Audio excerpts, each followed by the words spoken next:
Good morning, ladies and gentlemen. Welcome back to Game On. This is your Sports Morning Espresso Shot. I'm your host, Will from Game On. He's Cricket from sportspicks.locals.com. We're here to bring you the latest and greatest going on in the sports world. It is our final Football Friday of the week, or of the weekend, of the year, of the season. Oh, boy. Gosh, sad times, Crick. You know, they should not have the NBA or the Olympic break and the NBA All-Star break like right after NFL ends, you know?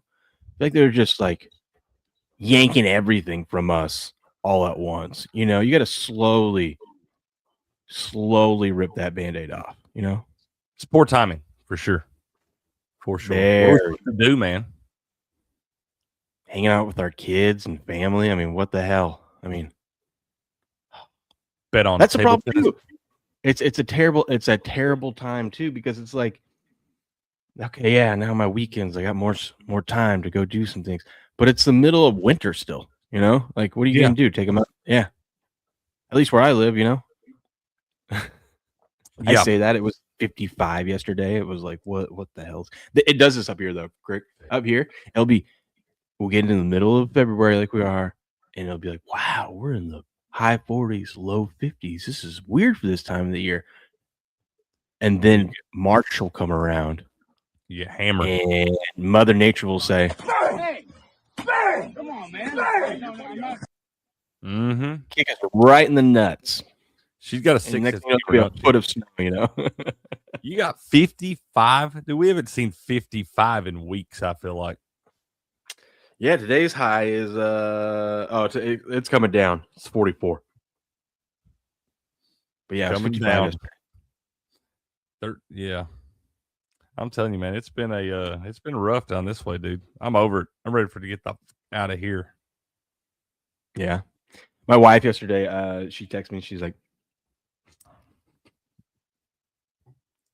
she goes, "Hey, because I obviously have a bunch of Patriot jerseys. Cal has a Patriot jersey that used to be Ace's when he was little, but now it doesn't fit Ace, right?" And she randomly texts me and goes, "Hey, you know, I was thinking about it. You should get Ace a Patriot jersey because he's going to be real bummed when you and Cal are wearing your Patriot jerseys watching the game and he doesn't have one." I'm like, it's a good call. Man, it's a good call, except for you made it Thursday before the Super Bowl to get a Patriot jersey when we live nowhere near. Oh, yeah. I didn't think about that. That's fair. That's probably pretty tough to find around your neck of the woods, ain't it? Especially you can find a Seahawks. Yeah. I mean, I could go down to the mall and go get like a regular jersey, you know. Yeah, give him a nightgown. Yeah, well, if that's the case, I'll just give him one of mine. That's fair. I start saying you ought to just do that anyway, man. Yeah, she goes, because if you don't, I'm going to get him a Seahawks jersey. And I just send her this. No, God! No, God, please, no! No! No! No! Actual footage, man. And she doesn't know what she did. She doesn't know she put me in a panic.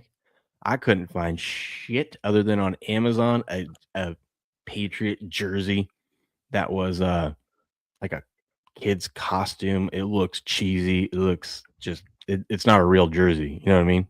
Yeah. So I only had one option. What'd you do, man? There was only one jersey that was a kid size that would get here. It's going to get here today. I had to overnight ship it. Well, let's say Ace now has the coolest jersey out of everyone here. Oh. Let me pull it up for you. I should have had this ready to go. Let me see, man. Let me see. I had to go to the NFL shop.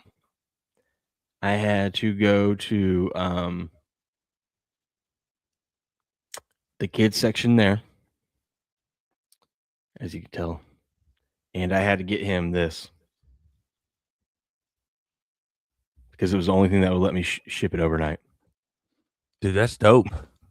And I had to spend $152 on it. That's fantastic. Hey, the thing about those are, though, when you have like boys with the oldest one, when you buy it for him, you really not getting screwed on that because you're going to get some more wear out of it in the younger one too, man. So you wind up getting it. We'll just call it half price on that one. Oh, and I got it a size bigger. Dude, and so he's going to get extra wear? Shoot. We're saying you got 66% off on that thing, dude. I feel like I did. You know, I feel like I did. You know what? So this is all my wife's fault. So she set this up. I wasn't planning on spending that much money on a jersey for a kid, but Not for a kid. You wanted to buy yourself one. oh my God, I know. But don't worry, Craig. I got it for free. Wait, what? I got it for free. How'd you do that? You get a parlay or something? I hit this little banger last night. Look at that. Ooh, let's go, baby. We love Wasn't that. even a sweat, man. I mean, the Hurricanes was the biggest sweat. They were up 1-0 the whole game. Eventually won 2-0. Lightning won like 5-1. Capitals won pretty easily too. Man, booyah! Free jersey. We love it. That's a free jersey. That's what we do around here, you know. Absolutely. Buy jerseys for folks, man. We love it. Oh yeah, I can't believe she said that. Well, it was like I was like I couldn't find anything to get it there, and I was like, man, I don't want to spend this much money on it, but I'm like, if I try to go find one at the mall, and if they somehow do happen to have one, I'm going to spend the same amount of money there as I am going to overnight one here. So why waste the time? That's true, dude. Even if you went to the mall, you might actually, if you drove up your old neck of the woods a little bit, you probably find some Patriot stuff around right now just because of the Super Bowl. Maybe not. I don't know. They may have all that shit. They may have got it all together and burned it in the back or something. Yeah. Who knows? Good morning, Jamie. Good morning, Grass Guy. How are we doing? Blues in the house. King Sandwich is here. Grass Guy said, I saw something earlier. Grass Guy said the last day we have to talk about the Patriot shit. He just jinxed it. You know, he just jinxed it, right? Yep, I do. Because that means now they're going to win, which means we're going to talk about them more after they win. That's oh, I love it. Thank you, Grass Guy. Playing with fire, sir. Hopelessly persistence here. Late and go. Yeah. Yeah. Ha! Gay! That's right. That's right. Pissant's here. Good morning, sir. Who else is in the chat? I think I got everyone there. Let's go over to the YouTube side of things. Say hello to our friends over there. Good morning, Gojier. Morning, Alyssa. We have to actually get a life. Oh, yeah. Yeah. Why? Luckily, it's going to be comments. You can see them? No, I mean, I see them when you're pulling them up, but like, why don't I see them where I normally see them? I don't know. All I see is your good mornings. Oh, StreamYard does that sometimes. Okay. That means I'm going to have to keep an extra eye on this since you can't see it. Yeah. I can't see the YouTubes this morning, man. Oh, good morning, gosh. YouTube. Look at that. Good morning. My Drake May jersey arrived last night. Let's go. That's right. That's right. Is this an ad for Cricket Wireless? No, but if they want to sponsor the show, it could be. Absolutely, they can be a sponsor, 100%. I mean, it would make sense. We have Cricket here. Yep, absolutely, the most cricket. The most cricket. Oh my goodness! How are you doing on this final football Friday? Man, I'm all right. I think dude, I've you win 3 in a row. It's called a streak. I'm on a little streak in college basketball, dude. We put together another winner last night. Now hockey and the NBA, rough night for those. It's all right. We've been crushing those. But college basketball, we're trying to turn it around, man. We won 3 days in a row. Holy moly, donut shop. You got the same one? You got that black one? That black one looks nice. I thought about getting it, but I have to stick to my rule. Don't buy shit unless we actually win the Super Bowl.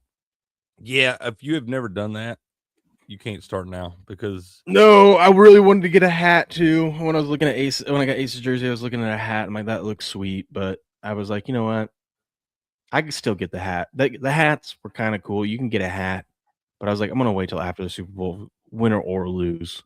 If they win, there'll be cooler hats. I'm guessing. If they lose, those hats that are on there will probably be on sale. You know, that's the good thing is that if you don't win, you at least get the shit for cheaper than you would have. Yeah. Hey everyone, here's how we're going to start the day. We're all going to go download the Rumble wallet. Let me tell you why. Tell me about it. They can cancel your accounts, freeze your cards, decide what you're allowed to buy, say, or support. Big banks and financial institutions have total control, and they use it. That's why financial independence matters more now than ever. Introducing the Rumble Wallet, a wallet built for real freedom.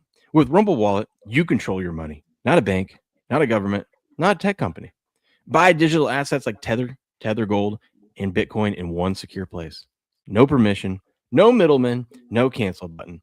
And when you want to support the creators you actually believe in, like Cricket and I, you can use the Rumble Wallet app to directly tip content creators securely, instantly, and without interference.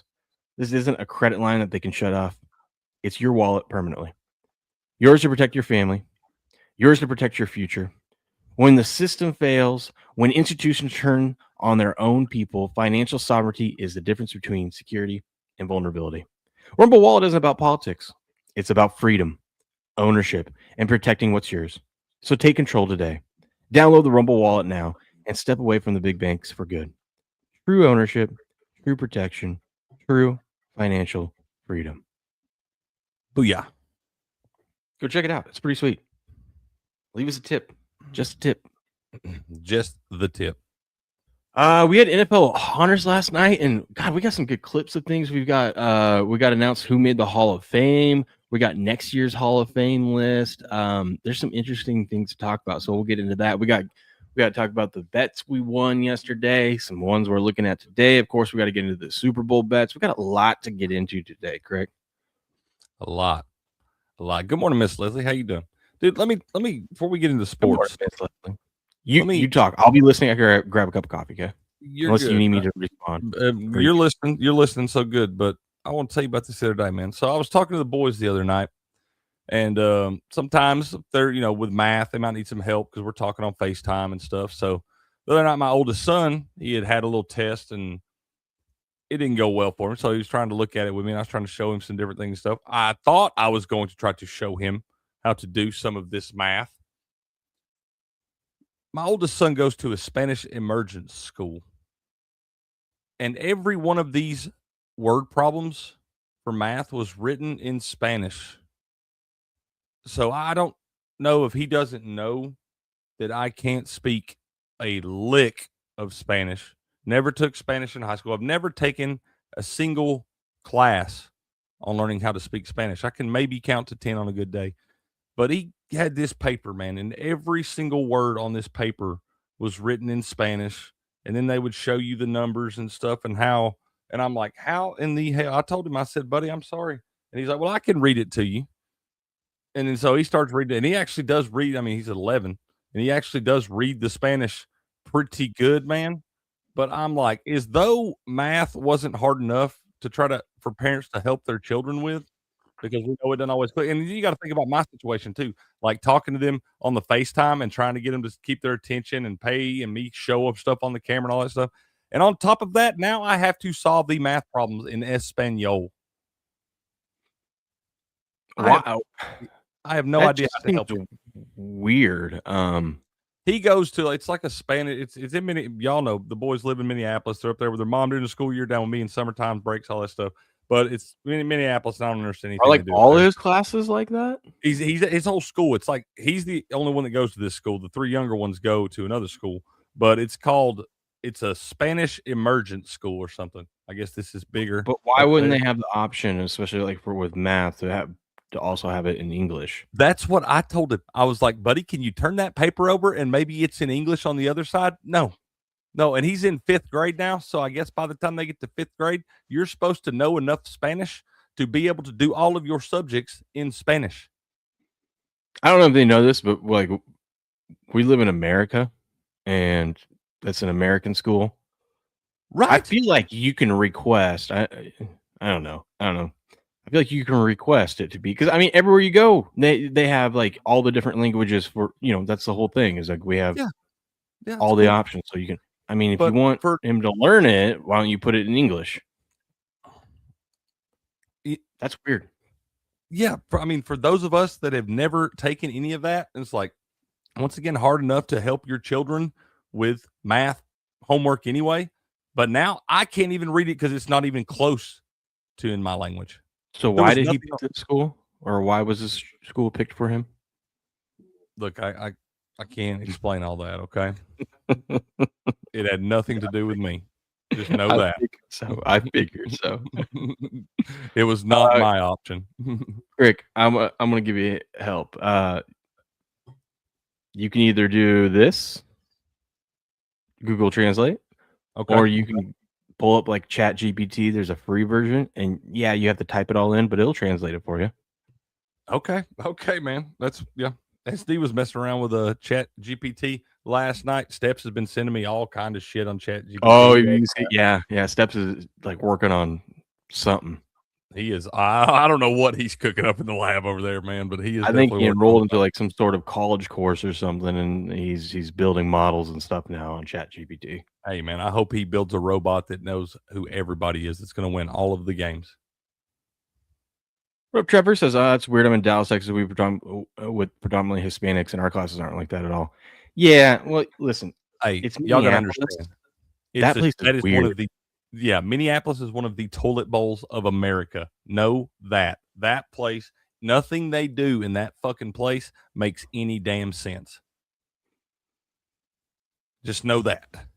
Yeah, and I agree with this. It's like you're supposed to have. I mean, it's everywhere you go. It's like things are written out or said in both English, Spanish, sometimes other languages. You know what I mean? But like it's predominantly English and Spanish. I thought I was tripping. I thought my damn camera was just kind of blurry or something. Because he's trying to hold it up. You know how the kids are.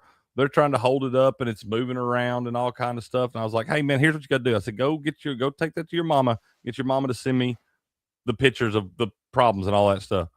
She sends me these pictures and I'm looking at these pictures and I realize the entire sheet, not even the part that says your name, is written in English. Everything on that page is written in Spanish. I didn't know a single word, dude. That story reminds me. My dad used to always tell me. So I'm really good at math. I always have been. Likewise. But there was a point where my dad was never really. He was like a B student, but he was never really good with school, and so he get to a point where he's like, yeah, I can't really help you with anything anymore. he's like, when math came around, he goes, I was really good at math until they started putting letters in there with the numbers. When they put the letters in there, it gets tougher. And he goes, and then and I go, oh, okay, Dad. So like, so you could help. I was going to say you can help me in the middle school. Yeah, appreciate it, Dad. No, he couldn't help me in middle school. He said middle school's too much. Oh man, like it's okay, Dad. Good thing I know how to do this. I literally, but do you know how defeated you feel as a parent when your kids are expecting you to help them and everything, Matt? And I literally the other night I couldn't say anything to him, but buddy, we're gonna have to look at this on the next call because Dad's gonna have to once again Google Translate and stuff. I guess that's what I'll do.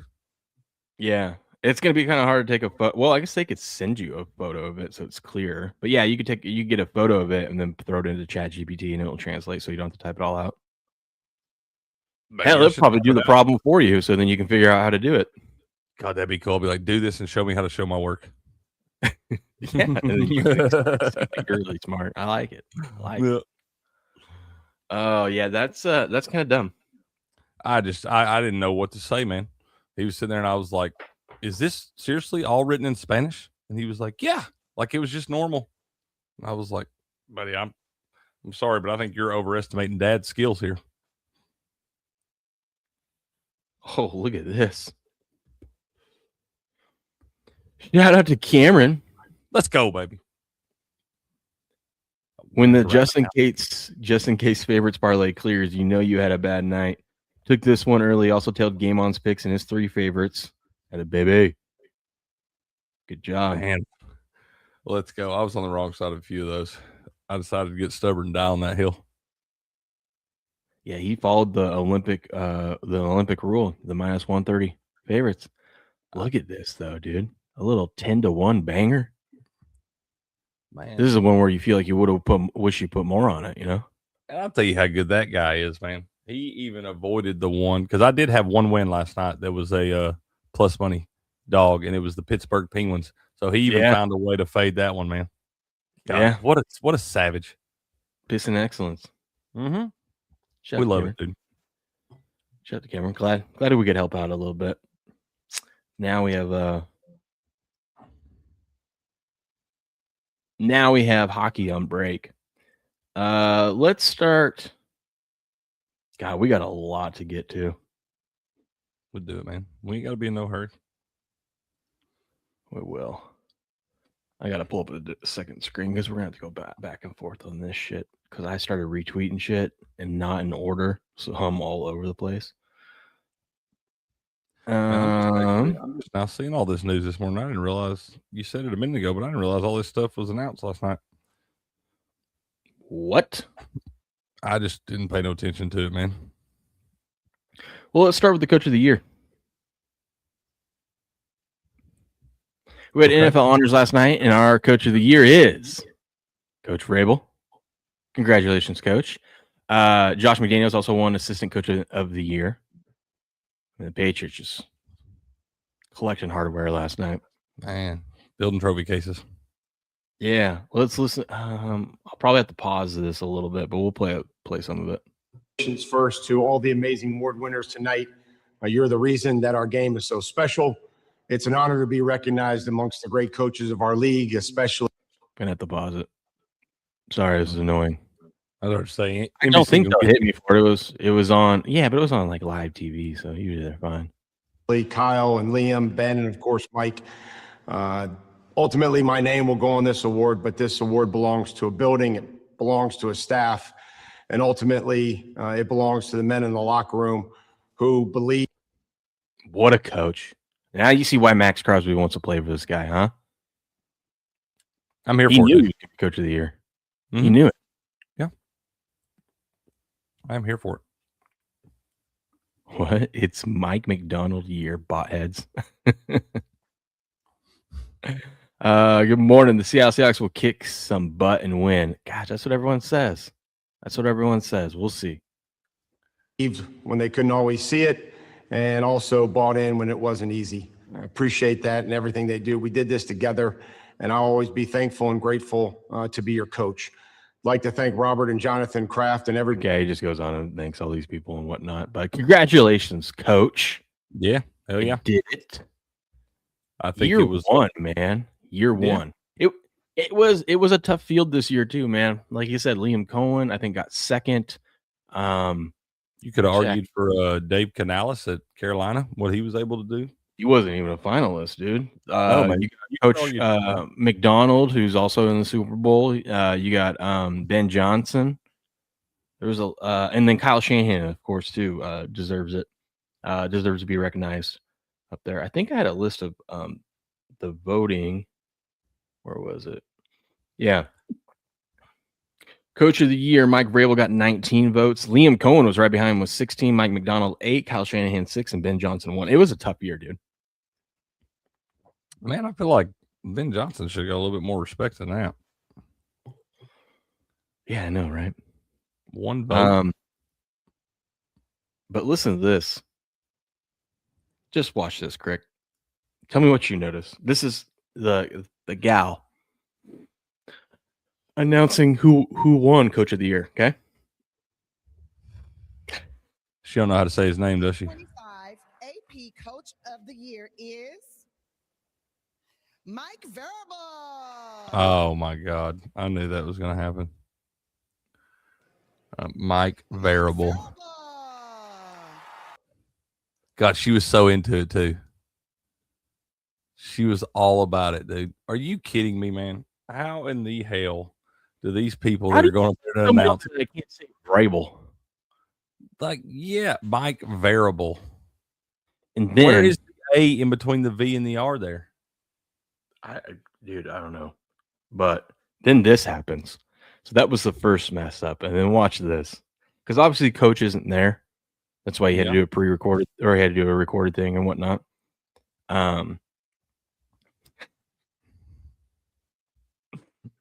Watch who they pan to, and then his expression. It's just like, why would you do this guy dirty like that? Okay, you ready? Yeah. Mike Vrabel.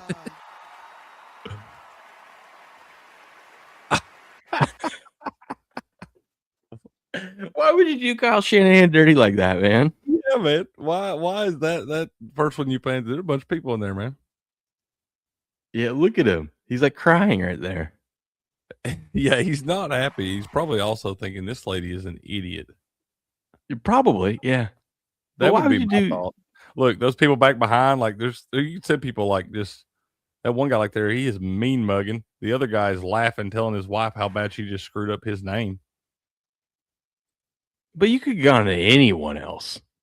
I mean, Kyle Anybody in that Shanahan entire room. already kind of looks pissed off all the time. You know what I mean? Like, Yeah, he does always kind of look upset. Yeah. It's like, I got to be at this stupid thing. Oh. Verbal is busy preparing. She said it wrong She said it again. twice, dude. How in the hell can you not, before these people got there and announced it, make sure they know how to say the names at the NFL award ceremony, dude? Come You on. have one job. You have one job. One job, dude. We should have had someone else come out and say it. She should have picked a different name, like a different award. Yeah. Matthew Stafford, right? That one, a little bit easier. She's like that kid that plays like high school sports with you that ain't no good, but they try, man. She gave full effort into saying Mike Variable there. She's a hustler. Read this. Talking about math, and she comes in with variable. Yeah, yeah, man. That might have been how they spelled it in Spanish the other night. Oh gosh, That's unbelievable, dude. Come on. You got some tickle bitties and you don't know how to swing? Well, I'm here to help you. Next, you want to tuck your right arm and lay your left arm on top of that mommy milker. Bombs away? bombs away indeed. We had the Hall of Fame announced. We'll get to the winners in a second. I'm doing this kind of out of order, but they released first time people that are going to be on the ballot for the first time next year. And I swear, Crick, if Cam Newton, especially if it's a first ballot, but if Cam Newton ends up getting into the Hall of Fame, I'm done watching the NFL. Dude, I got a new clip that He's not a Hall of. He lost the Hall of Fame when he didn't dive on that ball in the Super Bowl. On Bro Science the other day with Beardo and Blaine. We got to talk about this. They were telling me because apparently there's an interview out there somewhere, and I have to find it to be able to clip this. But you got some lady on there. He's doing his podcast. There's some lady on there, and she's about half lit, man, drinking her some wine and stuff. But she winds up asking him, like, "What happened, Cam? What happened?" And he's all serious and shit. And he just goes, "I was scared." And I think we need to clip that for every time we don't make a play on a big bet that comes through. We can just play, "I was scared." But I was like, that was me. That was me with the Wizards last night. And that's what I was thinking. I was like, that if we're sweating the game, I was like, we can use this clip in so many different spots, man. But yeah, I was like, he straight up came out and admitted it. It was like, she was like, "Why didn't you dive on that ball, Cam?" And he was like, "I was scared." So yeah, if you say that, that should immediately disqualify you from the Hall of Fame. Yeah. Yeah. It should. Yeah. 100%. 100%. Gronk better be first ballot, dude.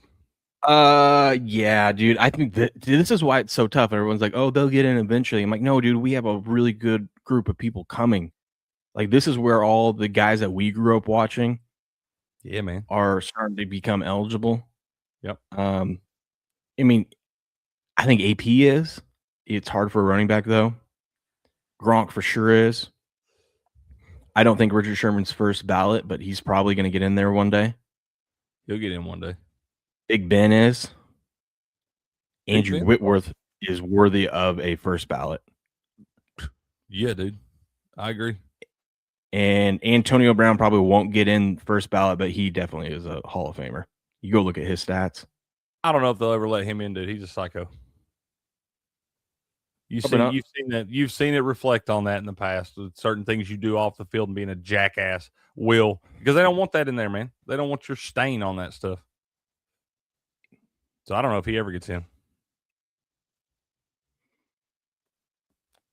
But I think he eventually will.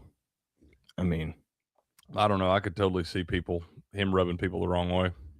Yeah, but you got to remember the Steelers fan base is huge, and you're gonna start pissing off fans if you don't let him in. You know what I mean? You'll get away with it for a few years by putting Big Ben in there, but then at some point, yeah, dude. Good morning, Amish. There's a couple more of y'all that showed up. Ghost, Ninja, good to see y'all, man. I hope But this year, what's up? I said he said Antonio Brown won't get in. I said I hope he never does. I think he's worthy of. Listen, if you got to separate the off-field shit. Well, I guess he technically did one thing. Well, while he walked off the field, He quit on my team. Fuck that guy. well, that's fair. That is fair. But his stats and what he did. I mean, he's like in the top 5 in some categories. Yeah, that's fine and dandy. He's a quitter. The Hall of Fame doesn't deserve to have quitters in it.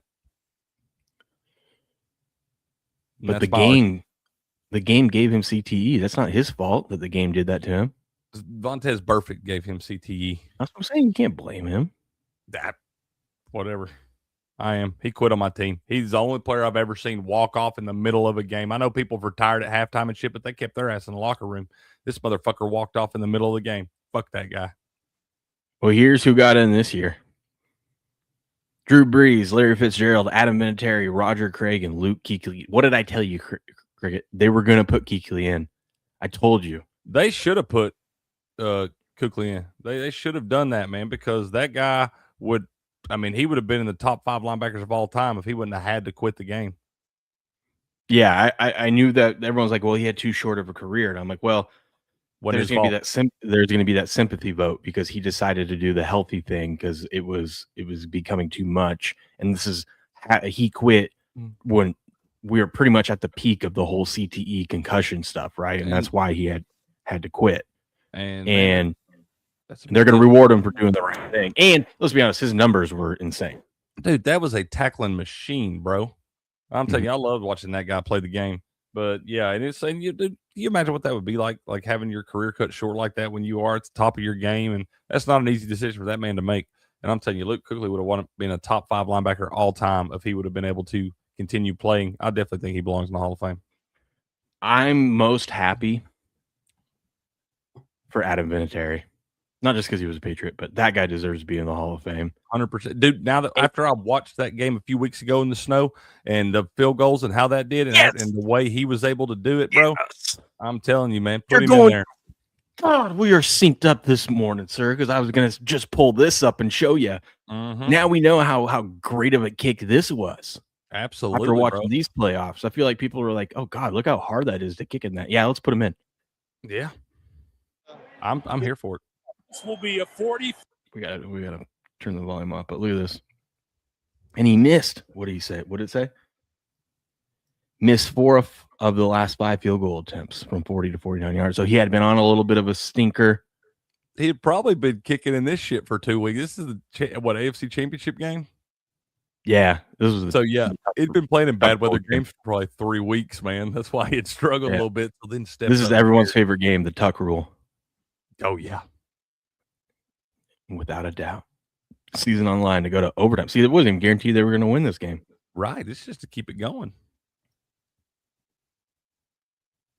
Boom, dude. Bang! In a blizzard, bro. Yeah. I'm just saying. Adam Vinatieri belongs in the Hall for sure. My opinion. Greatest kicker of all time. Oh, whoops. That's not the right one. Drew Brees. Yeah, man. Listen, it's a good class. Everyone's got Tom worried about not making it on first ballot. If Drew Brees gets in, Tom, you have nothing to worry about. I don't know. Everybody loves Drew Brees. Yeah. Okay. Good guy. Won 1 Super Bowl. Didn't really do much else. Threw a bunch of yards. Okay. But I mean, really, when you look at his stats and stuff like that, because I believe this is he made it. What? This is his first ballot, right? I believe so. Yeah. So if he's a first ballot Hall of Famer, then Tom Brady. I mean, we all know Tom Brady is. There's no way that they can leave him off. I agree with you. But he only won 1 Super Bowl. Crick, he only went to 1 Super Bowl, right? I think so. I don't think the Saints never went back. They had that weird shit happen with the Rams that year, the pass interference that was not. And I feel like he had some tough luck down the stretch in the playoffs. I don't think he really did well in the playoffs. From what I remember from out of that 1 year. Stats. Yeah, outside of the 1 year. I think they had one other good year where they might have made an NFC Championship game. But honestly, the fact that Eli's not in and Drew Brees gets in the first ballot, I mean, that's kind of, you know? So Eli, okay. Are the first ballot guys different than It puts you in a different tier. You're still, getting the same jacket. but right? it So puts you in a Eli can different still tier. get in this year, correct? No, so he's been No. on the ballot twice, and he didn't get in this year. He'll probably get in next year. Eli belongs in the Hall of Fame. Yeah. And I'm a Patriot fan. And here's why. To That's tell why he this belongs in the history, Hall to of Fame. tell the story of the NFL, you cannot tell the story of the NFL without talking about those two Super Bowls because of how big of a impact they had on the game. I agree, dude. Especially that first one, obviously. I agree. Defeating the undefeated Patriots. When you didn't have a chance. Yeah. Yep. No, I'm here for it. I think Eli belongs in there too. I can understand, I guess, them not putting Eli in on the first ballot. I can't believe he didn't get in this year. That's already done. But I can understand, I guess, not first ballot because, I mean, outside of those, I know he had a great career and he's a Manning and all that stuff. But even those two teams, I have even no those- problem with him not being first ballot. I don't think he's first ballot, but I think he's in. I think he's in too. But even those two teams that won the Super Bowl were like 9-7 that year. So it's not like they were just world beaters or nothing. Yeah, and those were like the only two times he made the playoffs. And he was 500, but like pretty sure. But you do got 2 trophies, and you beat Tom to do it. Yeah. So this guy was really sweating out the awards last night. Look at this lick. Oh my This God! guy put $474 on this. He had BJ Edgecombe to go under his points one night. Then he had Mendoza win the Heisman. Myles Garrett, Defensive Player of the Year. He must have bet this early because, I mean, Myles Garrett wasn't at plus 145 for long. No, this had to be probably like late October or something. Yeah. Then he had Matthew Stafford to win the MVP and Mike Vrabel to win Coach of the Year. That dude, what a savage, man! $48,000. Good, and just randomly throws a VJ Edgecombe under in there. That must have been the play he liked that day and decided, you know what? Let's parlay it with some futures. Let's parlay it with all this crazy shit. And then he hit that thing. Golly, dude. One time. Just one time. This is crazy. So Larry Fitzgerald gets in. Definitely worthy. He's a Hall of Famer, of course. He finished his 17-year career with more tackles, 41, than drop passes, 29. I saw that stat it's probably been months ago now, but I saw that, and that absolutely blows my mind. It just shows that stat is not only crazy that in 17 years he only dropped 29 passes, but the fact that he had a tackle 41 times just shows you the quality of quarterbacks he was playing with. Yeah, it makes it even more impressive because he's playing with some bums. And yeah, this is funny. That is an insane stat, though, dude. And your MVP last night was Matthew Stafford. Congratulations. He went up on stage with his daughters. It was really cute. Did you see what he announced up there? He says he'll be back, hey? He's going to be back. That's how he told the world he was going to be back next season. I mean, hell, you can't blame him, man. What was it? Didn't Aaron Rodgers win a MVP at 38? Yeah. He won back-to-back, 37, 38. 37 and 38. So, yeah, I mean. He almost won it at 39, too, but they're not going to give it to him 3 years in a row. Right. But yeah, man, if you can still play at the level he played at this year, and you've got a bunch of young weapons and things like that, I mean, hell, why go walk away now? He can still throw. It ain't like Drew Brees, man. We just talked about Drew Brees. Drew Brees' last season was so hard to watch. Peyton Manning's last season was so hard to watch. But clearly, Matthew Stafford can still throw the football out there. So keep going, big dog. And everybody was making fun of me for betting that we were going to have co-winners this year. Wow! I bet co-winners.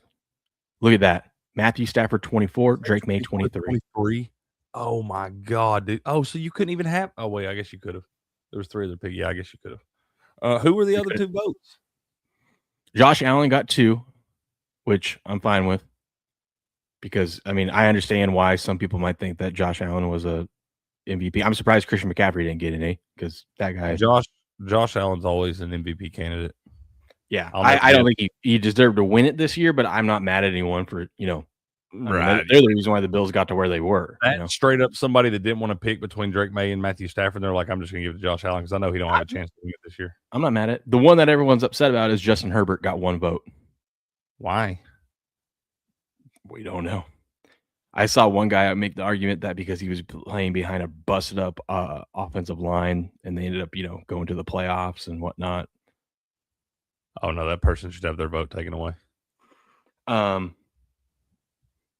They shouldn't. I also heard another theory that whoever the voter was thought he was voting for Stafford. He just saw LA and thought it was the Rams, not the Chargers, and picked the wrong guy. Yeah, that's what he did. He picked the wrong LA quarterback, 100%. Well, because Herbert wasn't even a finalist. That's what I was thinking, dude. I was like, how did he even get a vote? I haven't heard that name mentioned for MVP yet until today. It could have just been an LA writer too that covers the Chargers, just a biased vote. Maybe he just didn't want to vote for Stafford, but he thought Stafford should win it, but he didn't want to give an extra vote. That close, Crick. Dude, that you almost close to hit my 100-1. You almost banked that thing, and the more it drug on, I was like, "Shit, that's a real possibility, man." And you know what? I shouldn't be surprised, but I was surprised last night how many people were bitching and complaining that Drake May lost. And I go, well, that just supports my theory of that it was a good bet. You should be happy about this. He's gonna have a little extra chip on his shoulder come Sunday. Yeah, listen, I'm a Patriots fan. I still think Matthew Stafford was deserving of it, right? I thought he was the MVP as much as the season Drake May had. I understand the arguments for both sides, but I do think Stafford was the winner. But there was a lot of people heated, especially when they saw that Justin Herbert got 1 vote. Yeah, I can't believe Justin Herbert got a vote. What y'all asking down there, chat? My bad. Let me see what y'all are saying. It says, this guy says, whoever gave Justin Herbert a first place vote should probably have their voting rights revoked. Look at this. The only thing that Herbert led in was rushing yards and rushing yards per attempt compared to the other two. Say one more time. I was trying to read their comment. What did you say? This guy said that whoever voted for Herbert should have their vote revoked. The only thing that he led in compared to Drake May and Matthew Stafford was rushing yards and rushing yards per attempt. Matthew Stafford had 1 rushing yard all season. Yeah, that guy doesn't move, dude. He moves in the pocket, but it doesn't even matter, bro. How do you not have somebody get after you and you just have to just go one time, 1 yard in? I mean he threw 1,000 less yards than Stafford did. Hey, look, I'm a Justin Herbert fan. Okay, the guy. Yeah, no, I'm all about it. He's gritty. He'll go out there, put it on the line for his team. He's playing hurt all the damn time. The dude is an absolute gamer. There's no reason in any realm that guy should have got a vote for MVP this year. No way. He should. Drake May should have another chance at this. I mean, he's got a long career ahead of him. So I feel like that's probably the deciding vote was probably decided by a person that was, we've said it before, it's kind of like a lifetime achievement award for Matthew Stafford. And they know that Drake May is going to have some more chances to do that. It's probably Tom Brady. That's exactly what Tom Brady said. He goes, "Oh, Drake has plenty of time to win it." I mean, what is he, 22?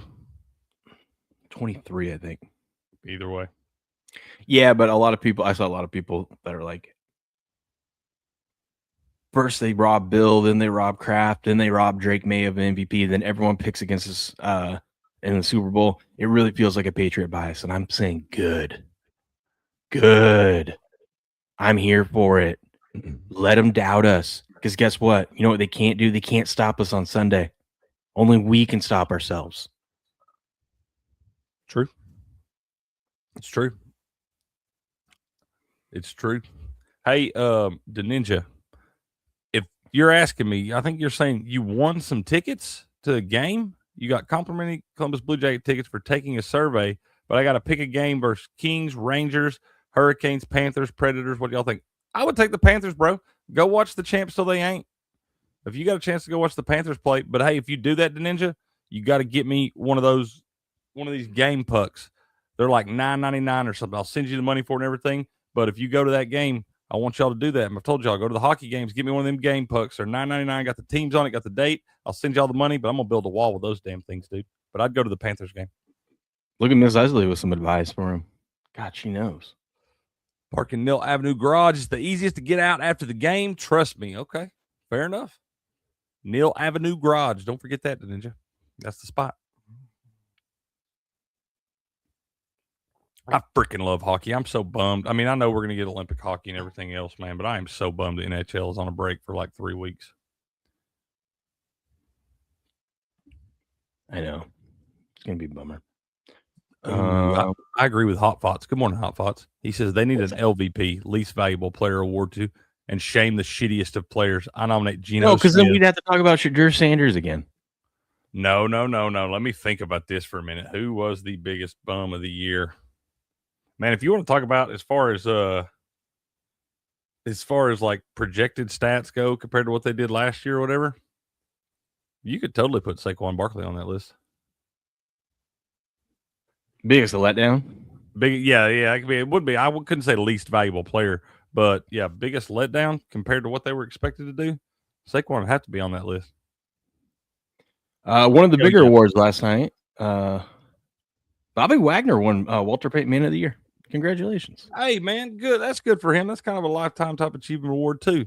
That's all, that's one of the awards that the players respect the most and stuff. You get that for doing a lot of work in the community, charity work and everything like that. Hell yeah, good for him, man. I like Bobby Wagner. I always have.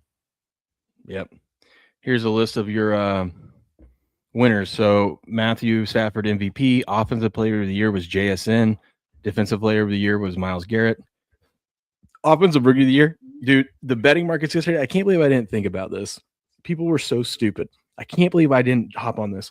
I don't know if you saw in the betting market yesterday. So it was in the prediction markets. There was a lot of people. There was McMillan was like 99%, right? Like it was a lock that he was going to win it.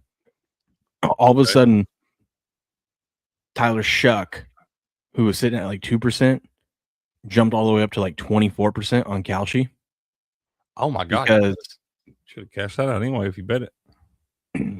Well, I saw yesterday before the awards, Tyler Shuck won the Pepsi Offensive Rookie of the Year. And so that got people all excited. And I should have known when I saw that to go put something on him and anticipating that people were going to go and bet that, thinking it was the real award. And then McMillan had a controversy this week. I don't know if you saw. He dropped the N-word on a live stream. Did he? So he had to come out and apologize for that yesterday. A bunch of stuff. So I think people thought, like, with that happening and with Pepsi giving him Shuck the award, McMillan might win it tonight. But I don't think that your average bettor on there understands that these awards were voted on back like a month ago. So say your average bettor probably doesn't even know who Tetero McMillan is. Yeah. So I actually was looking up stats. I didn't realize Shuck played 11 games. I thought he only played like 6 or 7. But he played 11. Yeah, I feel like they put him in around week 6. It sounds like. Yeah. Stephon Diggs is with Cardi B. Hey, if there's no tickets left for the Panthers game, I would do the Kings. They just got Artemi Panarin. I told y'all yesterday. Go ahead and it's worth putting a little sprinkle on the Kings to win the whole damn thing because they're like 3 cents right now. They added a few pieces of the trade deadline, and I think that team's going to get a lot better. It's Kopitar's last season, I believe. Correct me if I'm wrong, Buku. So, yeah, I think the Kings are worth investing in on Calci right now at 3 cents. I think you'll have some chances to cash out for at least 3 times your money. Is this Cole's burner account?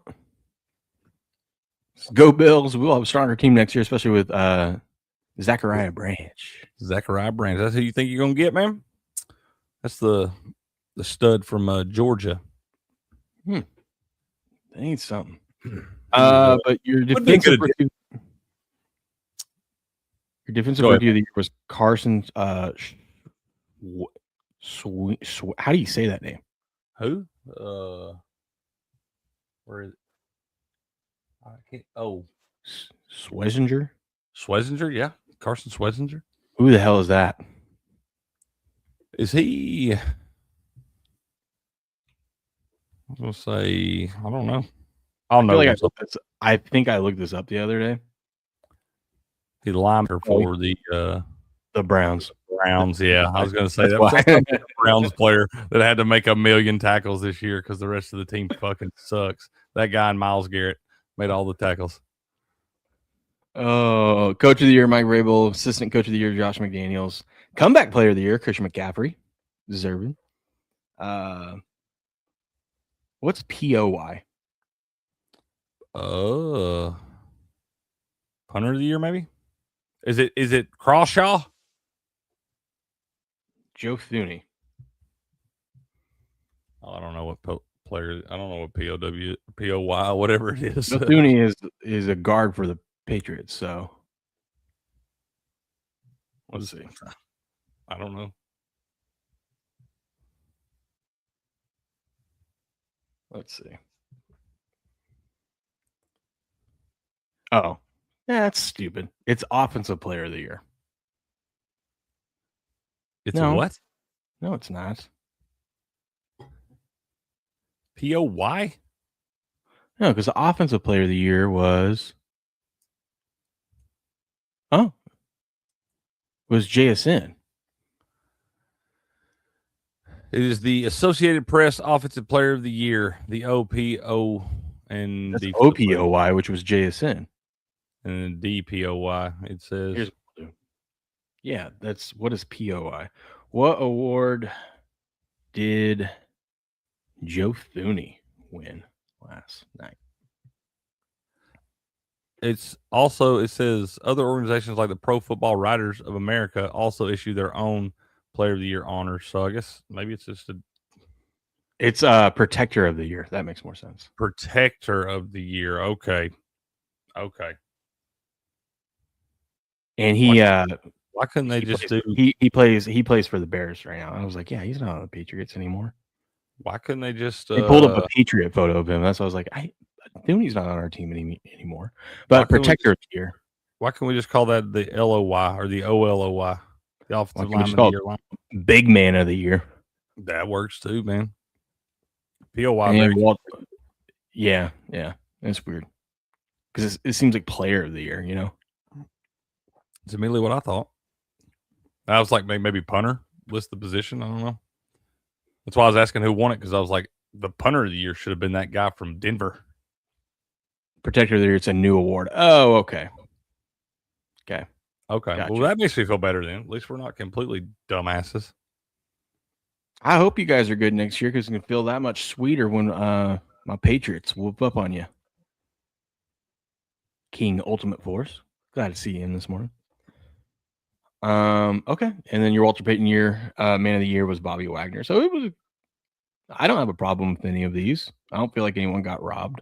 Some people will say Drake May did, but I don't feel like I ever really have a problem with these awards. Most of the time, the guys that win them are deserving. You make an argument for all of them. Maybe the guy that I want to win doesn't always win, but I don't feel like I can ever argue with any of these. Yeah. What else did I have for you for this?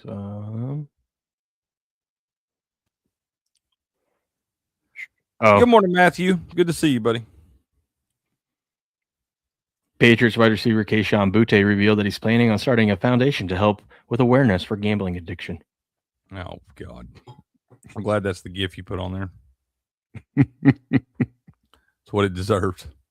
Robert Kraft revealed that the NFL is trying to make every team play in an international game. That's the goal eventually. So you'll play one international game a year. Next year, we have the Rams and Niners are going to play in Melbourne, Australia. First time the NFL's been in Australia. Down under, baby. Go, dude. That's cool. Hell yeah, I love it. Grow the game, man. Get it everywhere. Yeah, I'm fine with it, but I feel like this could be potentially the first and last time the NFL goes there, because all it takes is one kangaroo or some poisonous snake to bite one of the players and knock a player out. Box jellyfish. Somebody's throwing arm. Matthew Stafford's throwing arm gets bit off by a great white shark. You know, like 8 of the 10 deadliest animals on the planet live in fucking Australia, man.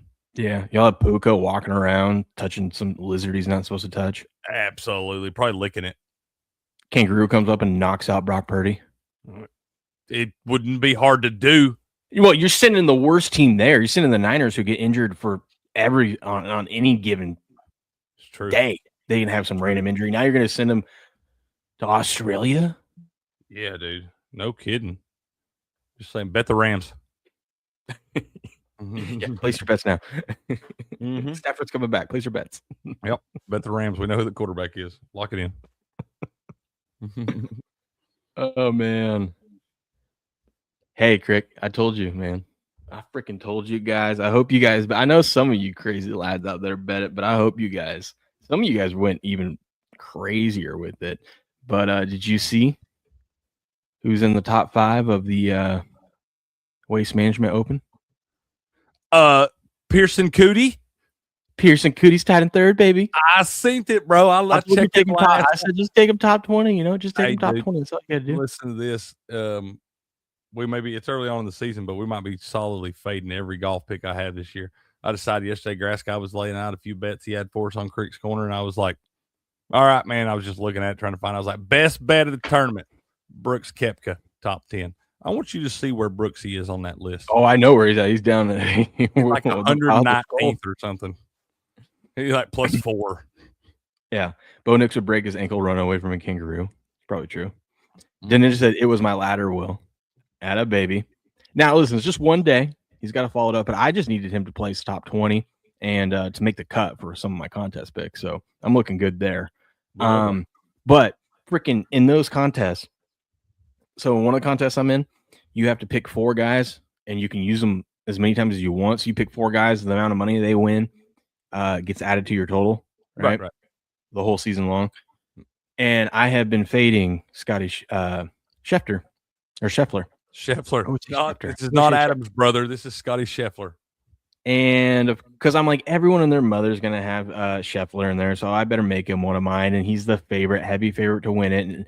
And some guys that I listen to were like, yeah, I know it's only plus 250, but those are probably pretty good odds because Scotty's probably going to dominate this course again. And I was like, fine. And of course, the time that I do it, Crick. You're not allowed, dude. You're not allowed. He's on your no bet list because it doesn't matter what you do, bro. It does. You're totally. I don't bet the no. The weekend I don't bet the no that he's not going to win it is the time he comes out and shoots 2 over and is tied in 89th.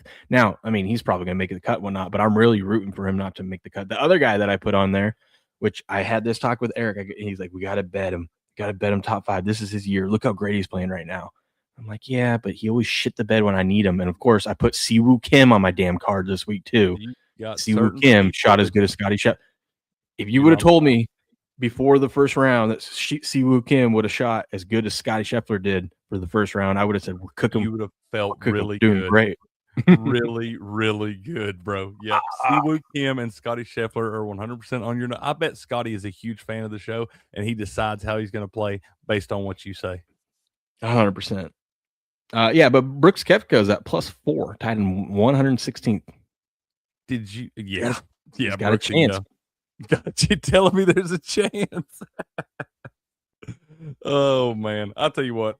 I've always liked Brooks Koepka. I feel like I bet with my heart way more than my head on that one. That dude has never, ever won a bet for me. Ever. You know who's bailing me out, though?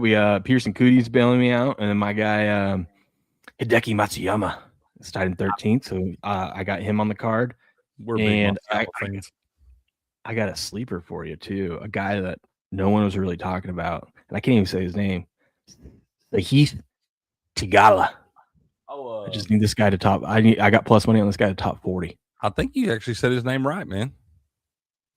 Yeah, I'm pretty good. I think you actually said it right, real close. Did you see some of the highlights of Scotty yesterday? He actually looked human in a couple spots, man. He looked like me out there on the course, chili dipping and stuff. I saw someone post, Scotty's one of us, and it was him with like this terrible chip, and he was just he's so mad. He almost pulled a Siwoo and broke it in half right there, dude. He was hitting it on his legs. He's like, "Oh, don't break this. I'm gonna need it." God, the Ninja, I'm gonna be rooting for you, buddy. He says I have top 30, top 20, and top 10, top 5, and winner for the latter for old Pearson Cootie. That a Cootie? baby. Golly, what a great name too, dude. I As soon hope as he you doesn't said that shoot the yesterday, I was like, best that's a great name. This guy's definitely shooting a low score.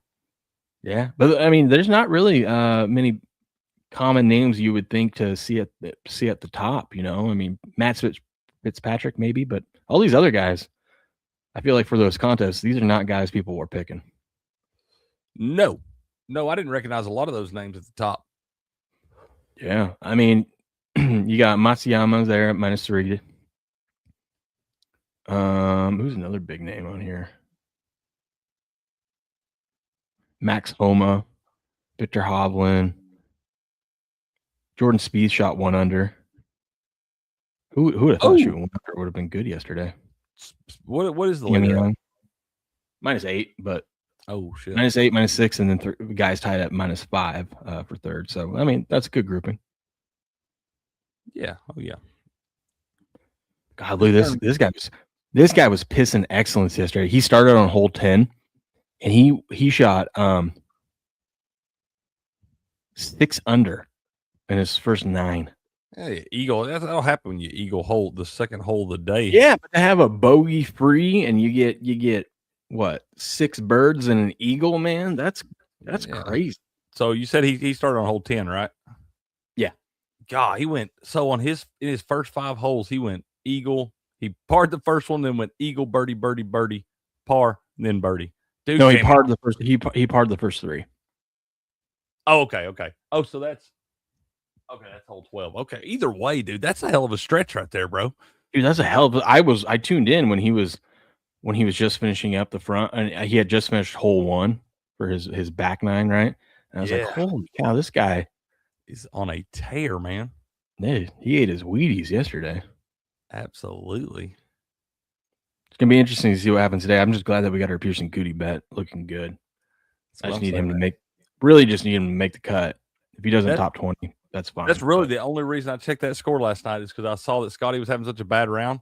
So I was like, man, let me just look and see where old Pearson Cootie ended up. And I was like, buddy, he's in contention. Telling me there's a chance. And then you're telling me there's a chance. Yeah. God, it looks good. I love it.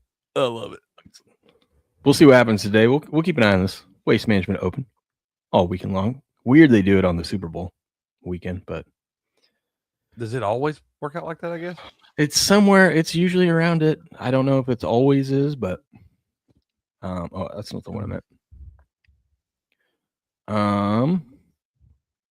Hell, Crick, betting the favorites yesterday was the system play came through.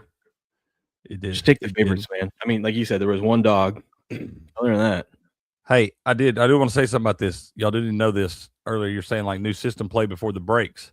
No, it's a new system play before the Olympic break. You won't have an Olympic break every year. The last Olympic break you had was 2014. All those stats came from the 2014 season. So don't just think next year on All-Star breaks and stuff you're going to be able to do that. That's literally what I said when I was telling you about it. I go, this data the last time it happened was from 2014. I know you told me that, but there was in the chat earlier they were talking about it. And I just want to make sure they understand it's an Olympic break, not just a break. Yeah, but next week we have another stab at it because similar results happened in the NBA before the All-Star break.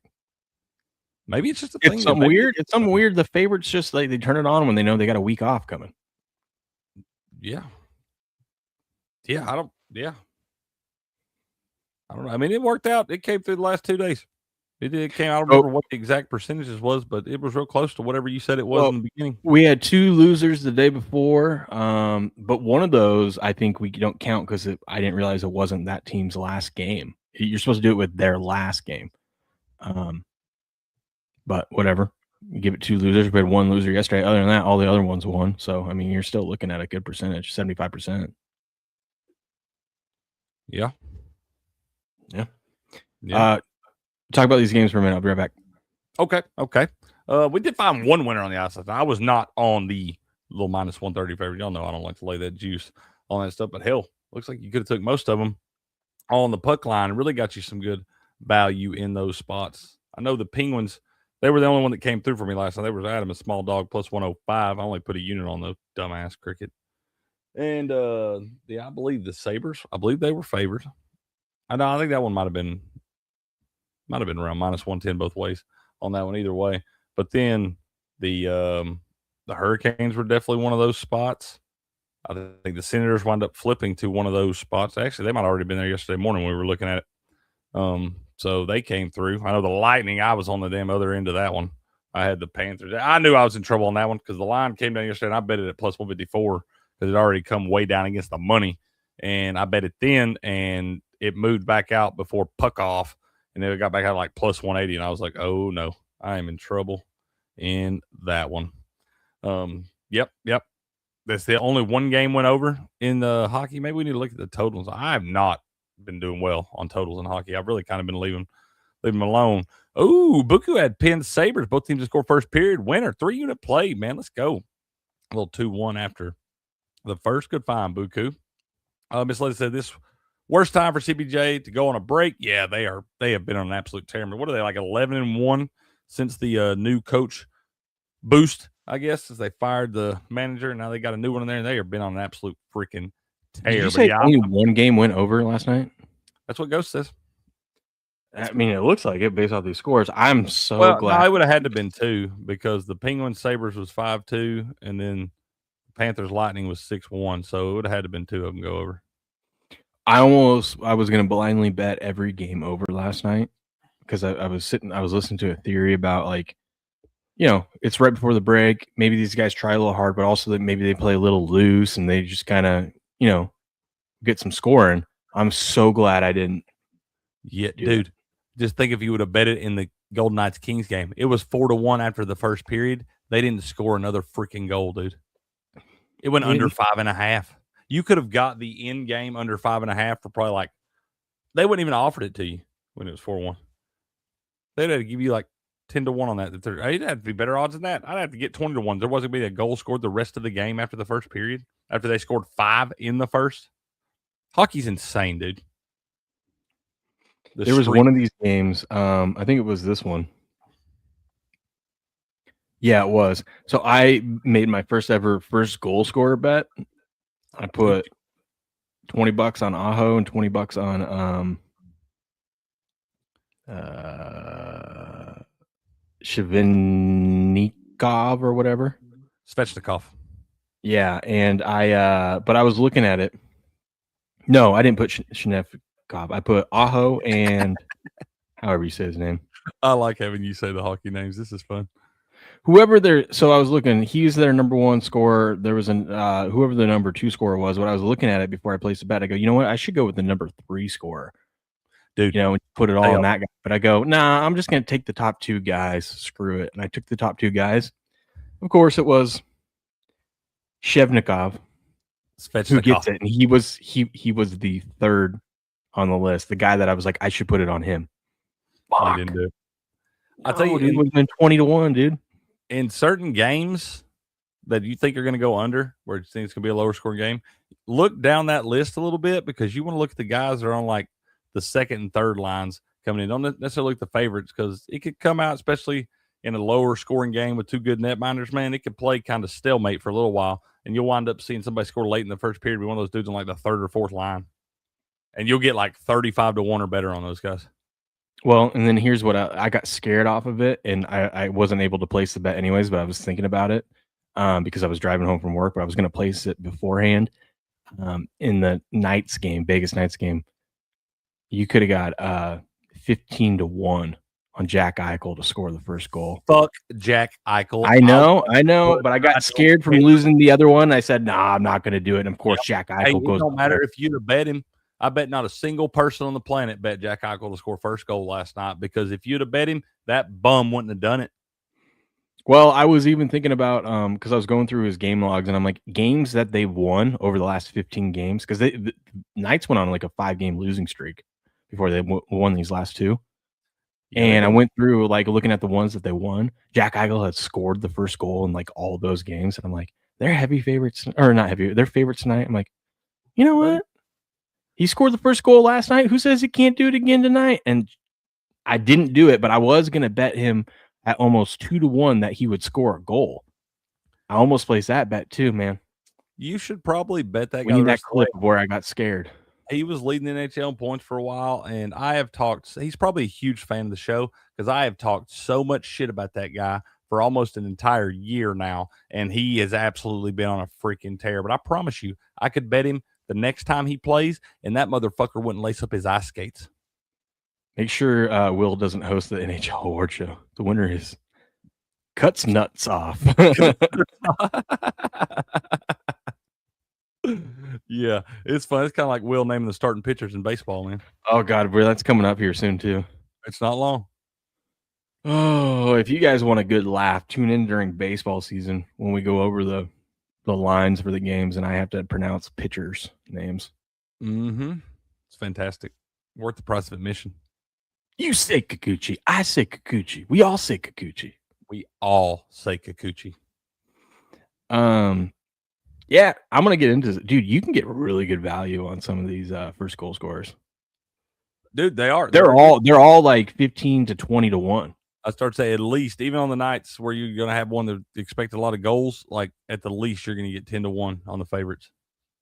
Yeah, it's crazy. And you know, it's not like I don't know, I'll have to dabble with it, but not that, you know, it's not that rare to see the, you know, main guy score the first goal for their team or whatever. But like I said, you can find some gems on those, like the third score, like the third leading goal scorer or whatever, you know. Mm-hmm. I just didn't. I don't know the positions that well enough. I gotta study that up to understand like who actually, like, you know, the wing or the centers or whatever, who has a better chance of actually scoring a goal. Buku's Like, really are good. these odds correct? He's really good at finding all that shit, man. He'll dive in and be throwing some stats at me and stuff. I'm like, why would you even think to look at that? But he is really good at that. Yeah. Jamie said, hope the MLB is not hit with an influx of Polish pitchers. Will might not pronounce a vowel again, dude. Ever. Here we are making fun of that lady for mispronouncing Brable. Yeah, and then we got you up here, Shkafetikov.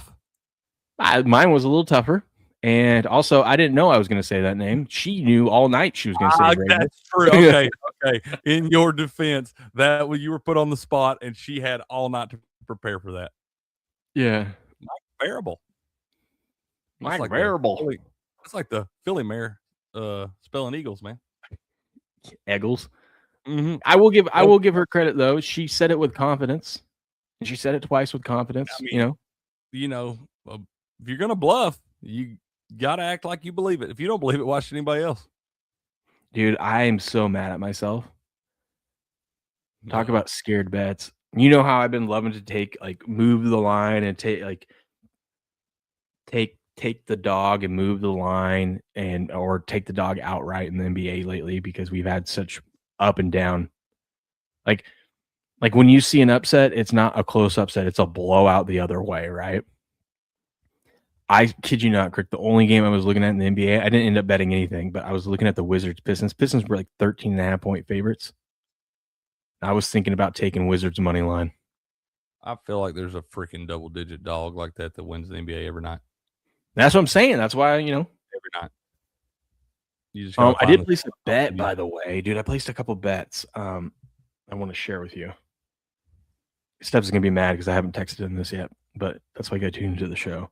Because he's like, every time you place futures bets on Kalshi, you gotta let me know. I'm like, okay, dude. Okay, dude. Okay, dude. For sure. I will. Tell him we got a morning show every day. Yeah, I know. I'm like, hey, I said it on the show. I placed one. NBA MVP. Oh, Shea got hurt, so he's out until after the All-Star break. So his odds came. Well, I bet. I was looking at the market, and I've been doing pretty good at it. I mean, I eked out a little bit of profit on a couple guys. Like you can see, I mean, $8 only, but I've been dabbling into it.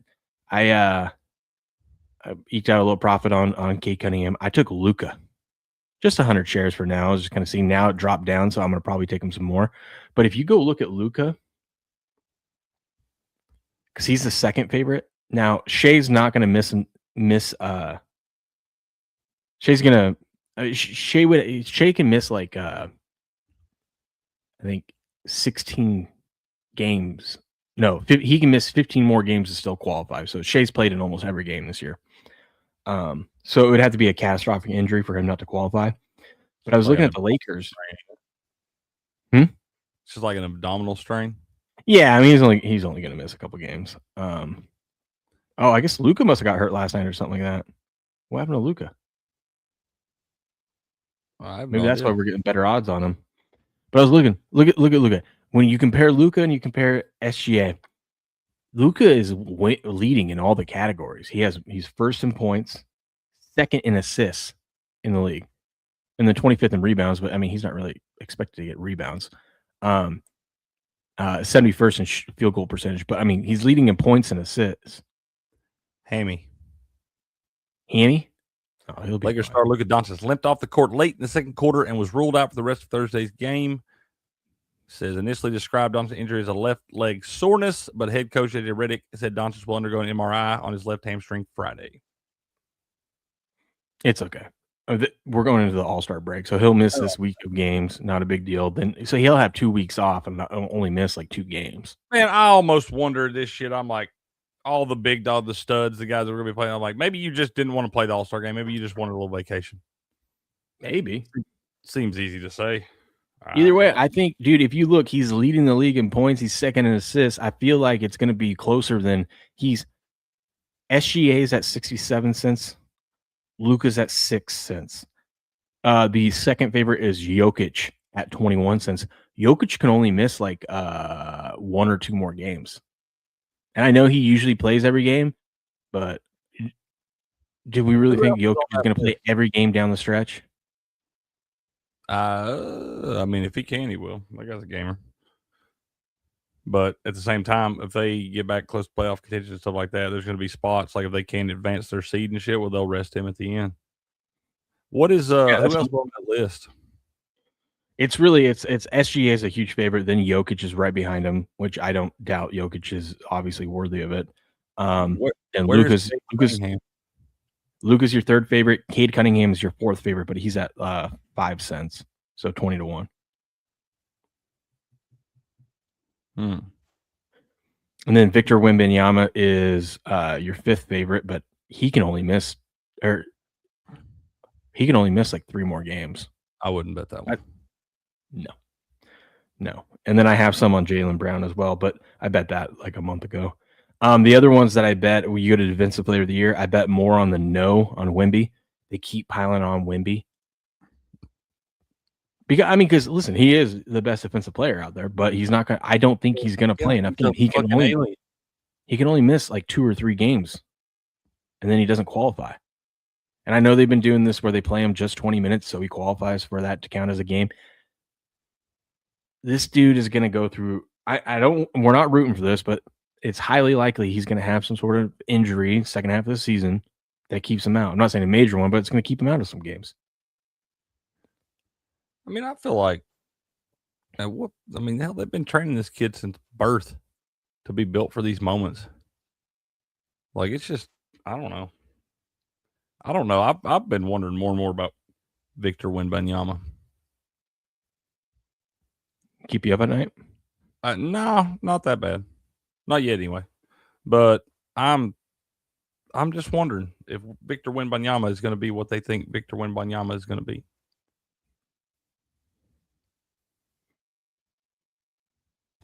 I'm not sold yet. I'm not saying he can't be that guy, but I'm not sold yet.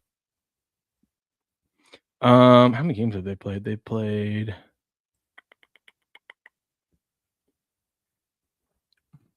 Be honest, it's just fun to say Wembanyama. Wemby. Anyways, so I bet some on Chet. He's played 45 games this season. So he's only missed like 6 games, I think. I feel like he's kind of underrated. I bet Chet at 34. So I bet the no on Wemby. I bet Chet, who's the second favorite, at 34 cents. And then I got a little sprinkle just in case something happens with Chet and he doesn't qualify for Defensive Player of the Year. Put a little bit on Rudy Gobert at 7 cents. Rudy Gobert. No one wants to give him the award again, but he is literally the third favorite, and it's not even close to anyone else. And he's only missed two games. And then he won like 2 or 3 of these. Oh yeah, he's won a bunch. Yeah, That's why they don't want to give it to him again. But I'm like, if Wemby doesn't qualify, and if something happens with Chet, I got money on Chet too, so it's fine either way. But I'm like, at 7 cents, give me Rudy Gobert. yeah, I don't blame him. And Not at bad. worst, I think once Wemby doesn't qualify, let's say next month he has to miss like 3 games, and then he's out of the contention. Gobert's odds are going to shoot up just because now you eliminated the favorite. So Yeah, so you gotta have. Yeah, I don't hate that at all, dude. I feel like you are the best at spotting those little crazy angles like that. that's just how my brain works. But yeah, I like Chet. I like betting the no on Victor, and I like betting yes on Chet to win Defensive Player of the Year. Okay, I don't hate that, man. I don't hate that. I I told y'all yesterday on Kalshi, a little hockey. I know we already went through that, but yeah, I think some good investments on Kalshi. Stanley Cup. Look at the Detroit Red Wings at 4 cents, the LA Kings at 3 cents, and the Minnesota Wild at 7 cents. And that's to win the Stanley Cup. And remember, y'all, a lot of times on the Kalshi stuff, you're not going to let that ride to the end, man. Look for spots to cash that out 3-4 times your money or better, and then get out and you put another bet back in, man. But you're going to look for cash out spots on those. But I think those are 3 that you're definitely going to have chances to cash out for at least 2 times your money. Dude, I can't believe, because we started later, so I forgot that it's already 6:30 where I'm at. And them kids ain't even up yet, dude. Yeah, I know. What are they doing? I just jinxed it, but God, I was gonna say, here they come right now. You know, you can't talk about stuff like 6:30 is they 6. Hey, you told me they'll sleep until 6:30. I'll take it every day. every day, dude. I'm telling you, You got Cal down here, wide eyed and bushy till at 5:15 in the morning sometimes. ready to go. Yeah, that Hey. freaking guy, That kid, he cracks me up. dude. He thought it was so funny last night. Last night we so Cal didn't take a nap. Ace did. So then it was like, okay, Ace gets to stay up a little bit longer. Cal, you need to go to bed. So my wife and I, we usually put the kids down together, and I always lay with Cal first, and then I go and then my wife and I switch, right? And so last night I just told my wife, she's like, I'm like, well, since the girls are in bed already, why don't you come up and we'll both put them to bed, put Cal to bed. So I'm laying with him. She's cleaning stuff up, getting it ready. We get them all situated, and he's like, Mom, I want you to lay with us too. She's like, really? Yeah. So she lays on the other side. He didn't understand this. She's like, oh, you're getting sandwiched. And he's like, what? What do you mean? He's like, what do you mean I'm getting sandwiched, Mom? And she's like, Dad and I are the bread and you're the peanut butter. And he thought that was the funniest thing ever, dude. He was cackling. He's like, Got him all "Peanut fired butter?" That's fantastic, dude. I love it. So funny. I think he is going to be such a funny person when he grows up. Oh my God. He's I tell SD all the Cal stories I get. yeah.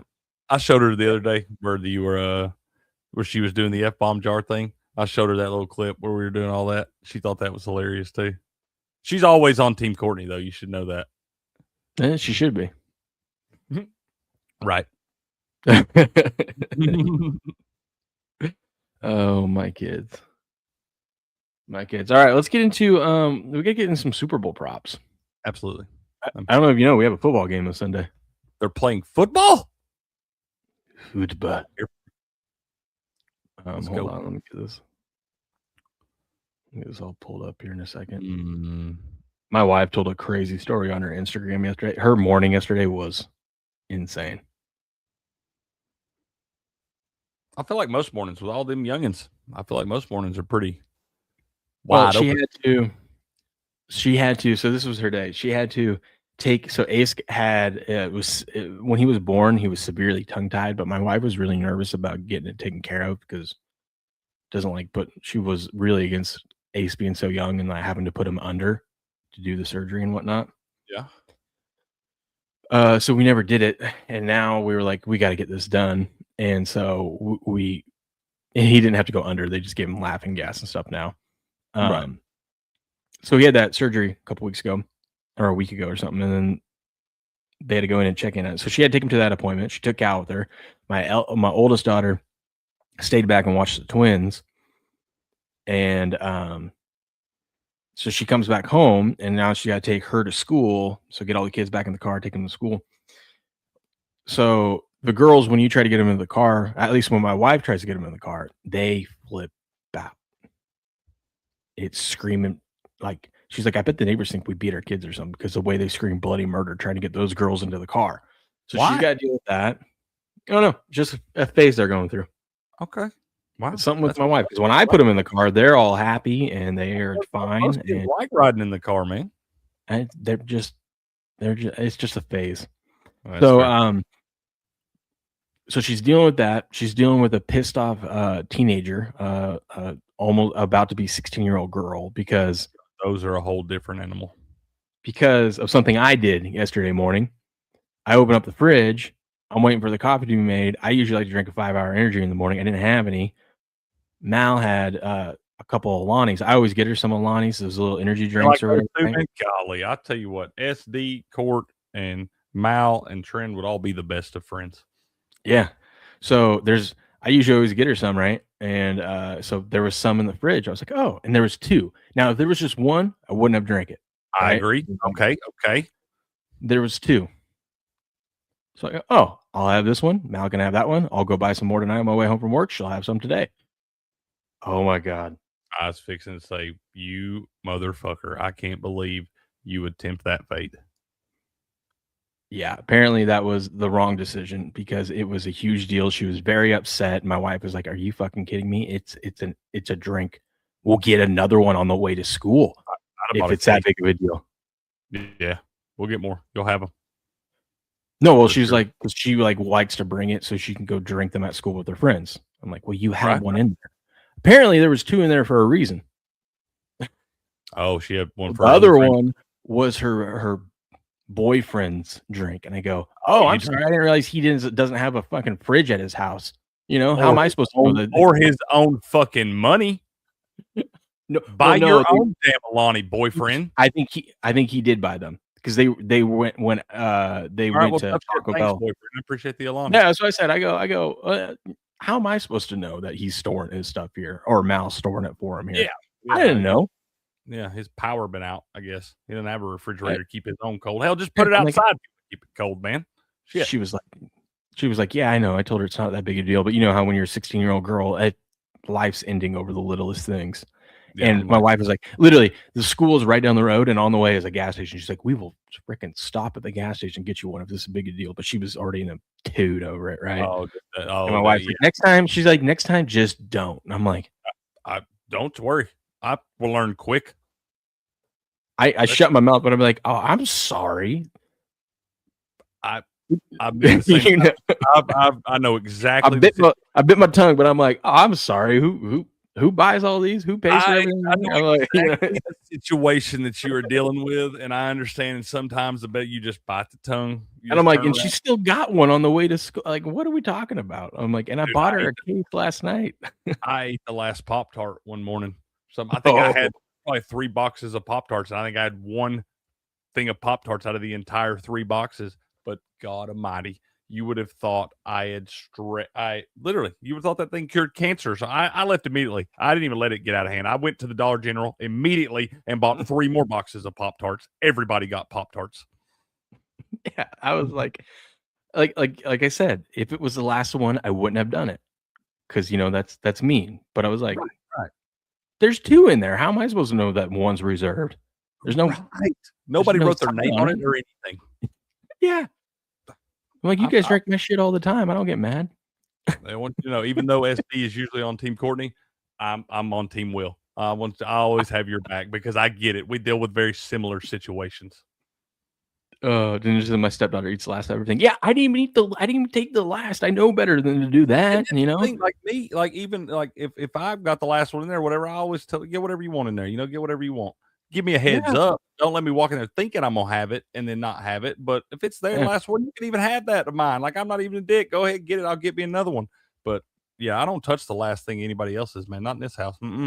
Yeah, Jamie says goes to show the only way to win is not to play. Yeah, So she's got to stop at the gas station, right? To get one of those. Of course, Mal wants to get some chips too. See, she got chips out of it too. You know? It's Yeah. like, See, it seems like SD you get must just fucking more. SD must just be catching the back end of this conversation because yes, SD, I've told him I'm fully aware. I know what Will is dealing with right now. What's the story behind the missing tooth, brother? Never heard. I was playing an intramural hockey, and no, I'm just kidding. I can about tell this story perfect by now. Long story short, when I was 10, I knocked out my two front teeth. I've had crowns my whole life. Well, I got crowns when I was 22 or 23 because that's when I could finally get them.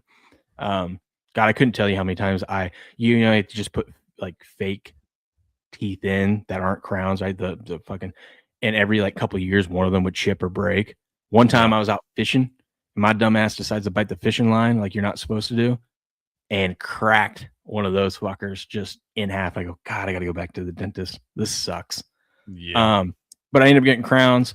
One of my crowns, so I've had my crowns, and we're about at the time to do that crown start wearing out. But one of them was starting to push down. Something got underneath in the back of it. I got an infection, so I had to get the crown pulled.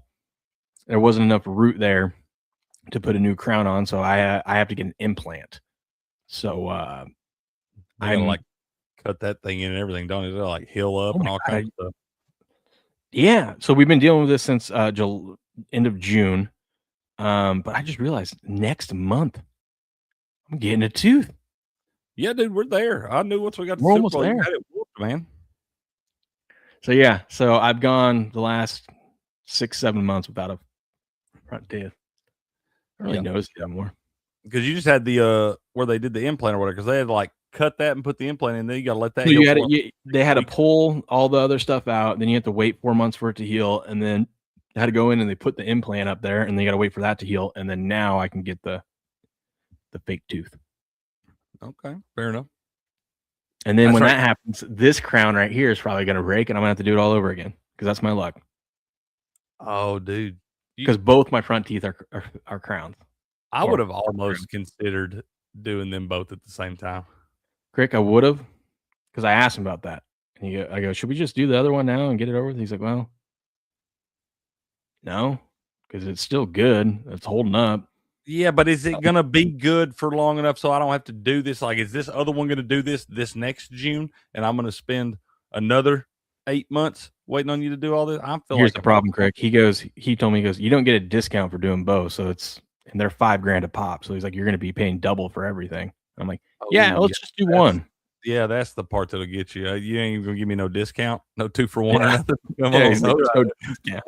If you were going to give me 50% off the second one, we'd have done them both now. But if it's full price, man, we'll wait. You're right. Yeah. So anyway, so she gets the chips, and she gives the chips to, of course, the twins see her with chips and want chips, so they give her some.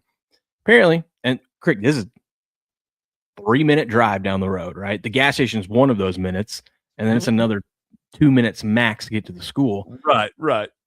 This never happens, but all of a sudden, like, the chip went down the wrong way for Phoenix or something like that because she was like choking on it. And next thing you know, she's throwing up all over herself, like gagging and throwing up. And so my wife had to pull over the car, deal with that, clean her all up.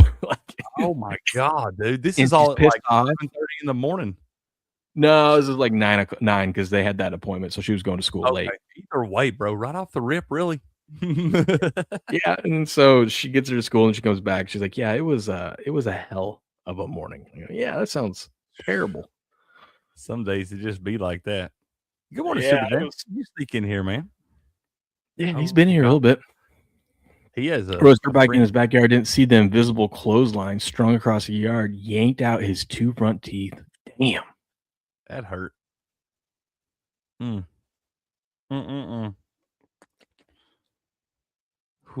Yeah, that was an option too, Ghost.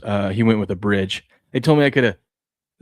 So what a bridge is they basically will put a tooth out here and then they'll connect it to the two next to it, so they're all connected. And he goes, the problem with that for you is if anything happens to one of those teeth, you got to take them all out. And I'm like, well, I know this one at some point is going to come out, so I'm like, let's not do that. Let's just get the implant. Fuck it, dude. The other day, I saw my life. I told SD this. I saw my life flash for me. I was here by myself, and we're trying to get the house ready a little bit at a time to get ready to sell.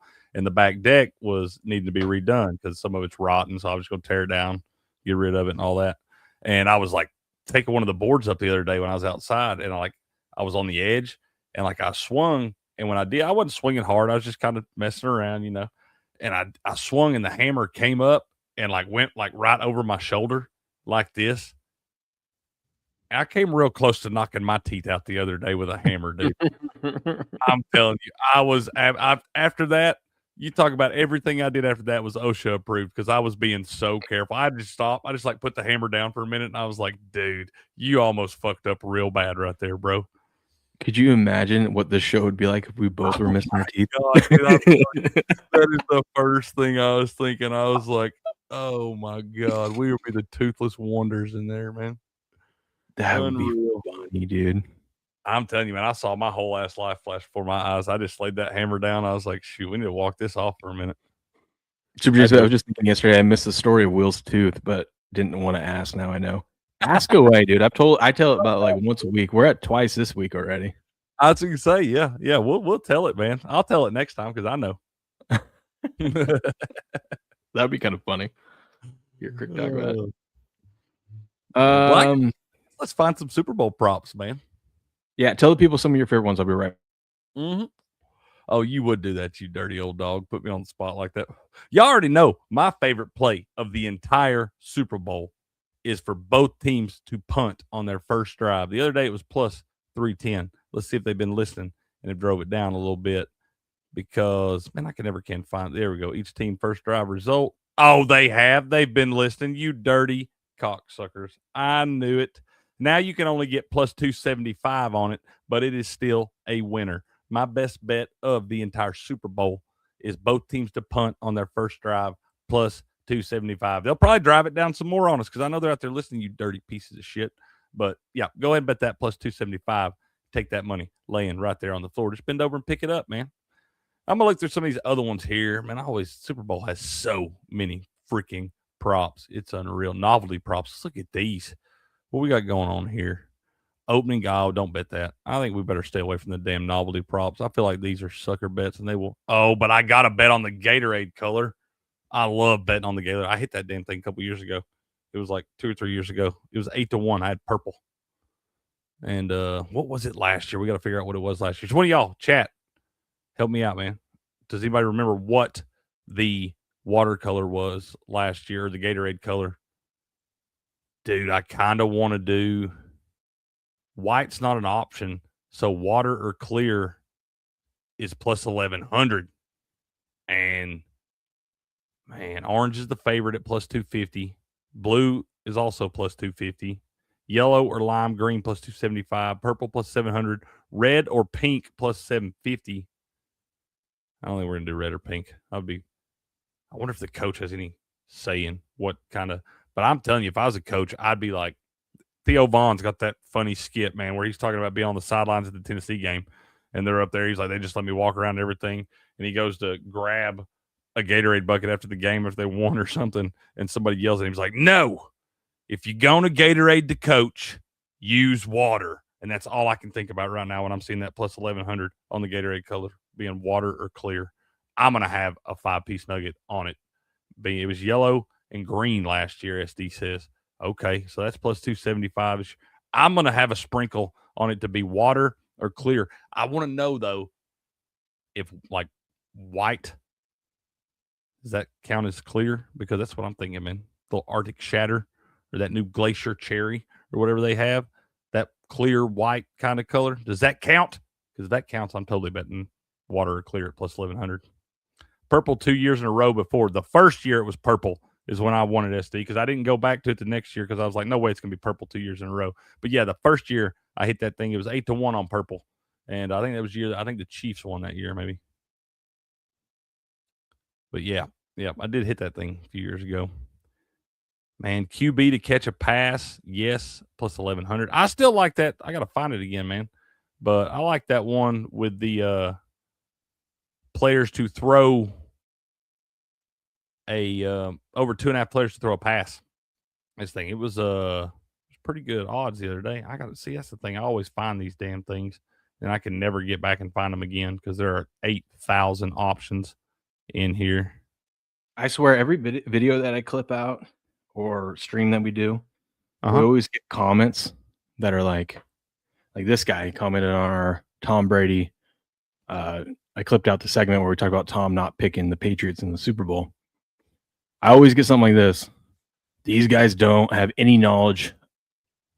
I think he's supposed to say of. No, he says any knowledge at all of ball. Literally 3 minutes in and I'm out. Okay, bye. Here, I've decided. The trolls, I'm going to start doing this, Will. Here, I'm going to oh, I missed it. Missed my F-bomb. Missed it right over. There we go. You, buddy.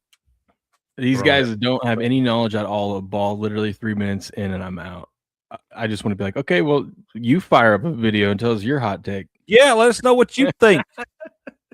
Hope you have the day you fucking I don't know deserve. how. Like, and I'm looking at it and I'm like, I don't know how in that video we didn't like. I don't remember what we First talked of all, about. this has nothing to do with football or like sports or anything like that. We're just giving an opinion on Tom not picking his team. I don't know. We got called. We finally made it, Crick. The other day, a week or so ago. I can't remember what video it was, but I meant to talk to you about it. I just remembered it. We got called racist for one of our Why? videos. Why?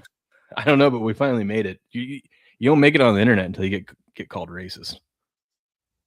Let me see. I got to refresh my memory. Well, I know that's not true. So, well, we were. Who was it?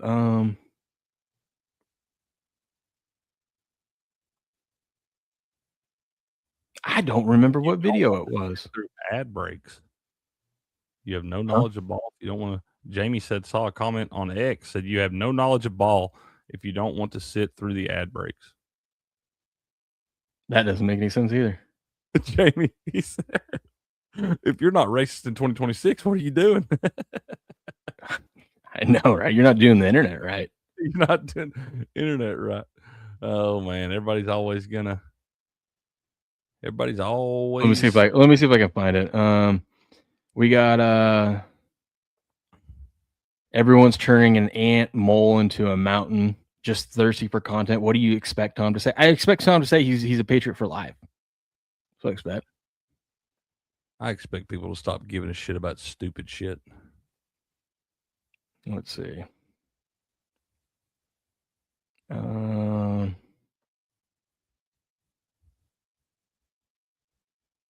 Where's it at?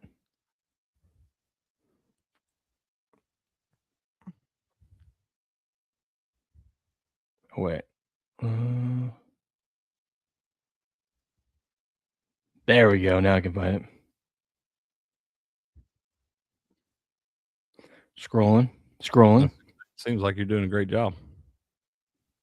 There, a lot of people make fun of Beardo, which is funny. I got to witness that firsthand the other day. Guy goes, dude's got a giant cap on and talking about fake. A giant cap? I didn't have one of those big caps on, man. I just had my cap sitting up here, bro. I just set it up here. No, he's talking about it was a short where it was Beardo clipped out with his giant hat on.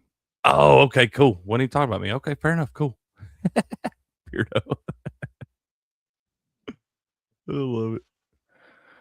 Oh,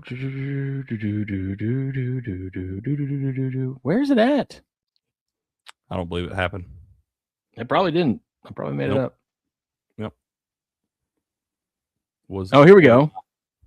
It was it was a short that I made. It was us making when we were making fun. It was us talking about we weren't even making fun of LeBron. It was clipped out of when we talked about LeBron crying during his tribute video in Cleveland. Yeah. Just because I don't like LeBron, that makes you a racist? Yeah. Love Michael Jordan. Last time I checked, they're the same ethnicity. And it says, I'm so tired of you racists. Please give the man a break. I just put question marks. Some guy from Maine says, that's LeBron's burner account. Yeah, exactly. Give the guy a break. Fuck that. LeBron and his fucking breaks, okay? We got racist, though. Well. We know that's not true. And I forget you can't see these, but you got to see this one. Some guy for me. No, it would have been, dude. It totally would have. It would have been. That's what I was thinking. I was like, that is the most Tennessee thing ever. And I'm telling you, I had to lay the hammer down, man. Literally lay that shit down and walk away for a minute. Not lay the hammer down in a good way. Had me nervous. Hey, I was asking, do you think that white Gatorade counts as water or clear Gatorade? Yes. White is not an option. It does. Yes. Dude, that's the one I'm betting. It's plus 1,100. It's the biggest dog. Yeah, didn't LeBron say that? I'm supposed to give him a break. Ain't no party like a Diddy party. He did say that. That's what I'm saying. And I'm supposed to give that guy a break? Yeah, man, of course. He probably keeps his baby oil in the glove box. All right, Crick, let's see if we can find some props that we agree on. I'm looking, man. I'm diving through, bro. Let's find 5 props that we agree on. And then we can do some long shot ones or something. Okay. God, look at that countdown, dude. That is beautiful. It's almost here, man.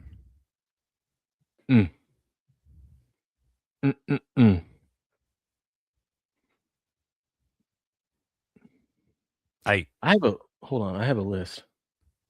Because I'm putting out my picks over on gameon.locals.com. So I'm trying to add my bets to it and whatnot. Let me see. Hold on. I haven't completed it yet, so that's why I haven't put them out. are we supposed to be doing long shots and everything here? No. We're just going to do our winners. Winners. Okay, I mean that's all I was giving you anyway. We're going to give 5 winners, and then we'll give our 5 long shots. This is what I got written up so far. What if some of my winners are long shots? You put them in the long shot category. Okay. So I've laid out some tips for managing your bankroll for the Super Bowl. Yes, the tip. Yeah. So this is just one game. It's not your typical game because the market is obviously very liquid with it being the Super Bowl. Hey, there he is. Welcome in. So it's not your typical game because it's so liquid and there's 1,000 props. But don't go crazy. Don't bet more than you normally would. Stick with your 1 to 3 units for one single play. I recommend betting no more than what you normally bet during a football weekend. Hey, Bubba. Meaning, like if you bet 50% of your bankroll on any given weekend, between all 16 games in the NFL or whatever, don't go more than 50% on this one game. But obviously, because of there being so many props, there is a good opportunity to hit some of these long shot bets because of all the randomness, and so you just got to dig through and find it. Also, a warning: if you like the Patriots to win, be careful about betting Drake May's over in his rushing yards. If you do like the over and Drake May's rushing yards, make sure you like the second that he goes over it, cash out. Like 85, I would say 85% or higher, because we all know the Patrick Mahomes kneel downs from a couple years ago where he took 17 yards in kneel downs.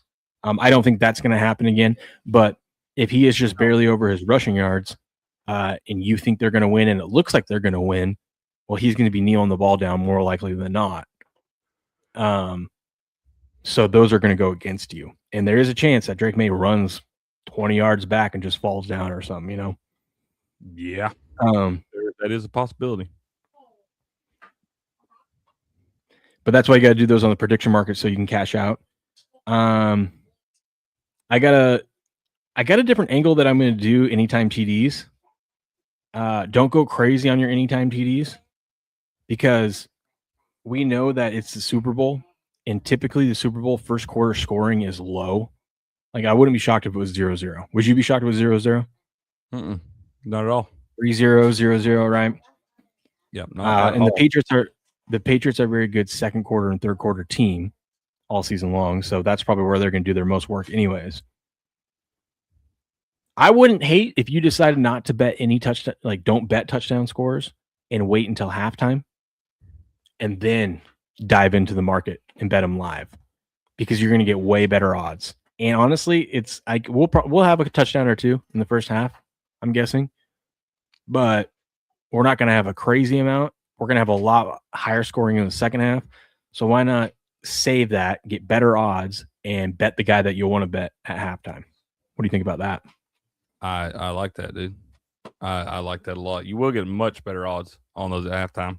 And I'm kind of with Will on that. I think it's going to be about 10-10 first half. I'm going to go ahead and bet that halftime tie, courtesy of our guy, Patriot. He did stamp it on Creek's Corner one day. So, yeah, but I'm thinking more like 10-10 at the half, man. Yeah, that sounds about right to me. I mean, I think we'll be like 3-0 after the first, and then you'll get a touchdown from each team, and the other team will get that field goal in the second. Yeah, you can get a 25-1 on the exact score to be 10-10 at halftime. Not a bad bet. Worth a sprinkle. I am going to play some no bets that I'm going to look at cashing out at halftime. You can get even money on JSN to not score a touchdown. I'm going to bet that. And then at halftime, if he hasn't scored yet, I might cash out at that point, depending on how the game's going. No. Oh, okay. Yeah. I see what you're on the no. Okay. I got you. Yeah, I'm on the no, and then that will go up like 20% or something like that. Matt, the guy says one of my favorite bets is New England to win the second quarter by -2.5 at +145 and -3.5 at +300. I like that. They are great. They were the best second quarter team. Okay. I like that. If the Patriots win, Will has to do a live stream polar plunge after the party with his Brady jersey. Why would I punish myself like that? That should be like if they lose, I have to do that. Crying. But maybe I'll be so excited I wouldn't care. We'll see. I'm probably going to fire up a live stream after the Super Bowl. Obviously, we'll have one in the morning too. But if you want to hop on with me, you can. Wait, what did you say now? What did you say? I'm looking at props. I'm trying to look at the time to at some point I want to fire up a live stream right after the Super Bowl. Maybe not exactly after it. Not a long live stream, but just a recap. I know we'll go over in the morning. You don't have to join. We can do everything in the morning, but I'll probably have to catch a reaction. Go to some friends of ours and we'll see when we get back home and all that stuff. So yeah, I'll probably just have to catch you the next morning on that one. Late, but Eli has Dabo Sweeney vibes. Great because they pull off what they did against two of the greatest dynasties. Yeah. I always say if you can't tell the history of the game without that player's a Hall of Famer. And you can't tell the history of the NFL without Eli Manning, what those Giants did those 2 years. It's fair. I'm also looking at Kenneth Walker, no TD, looking to sell at halftime. It's +170.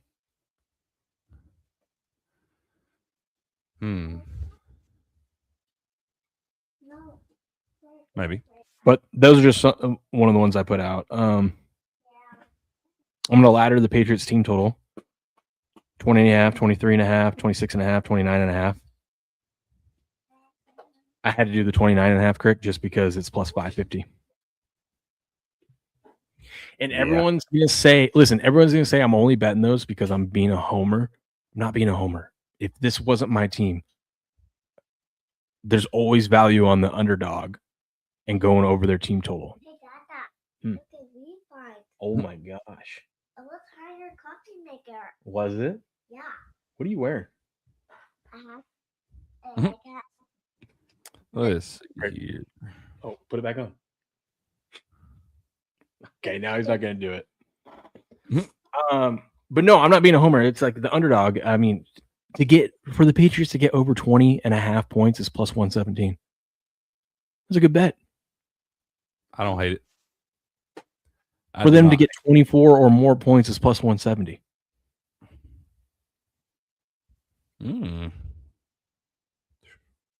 Telling Pats or Hawks. They're on team. They're on the Pats. Girls are on the Hawks. They're on the Pats, baby. Let's go.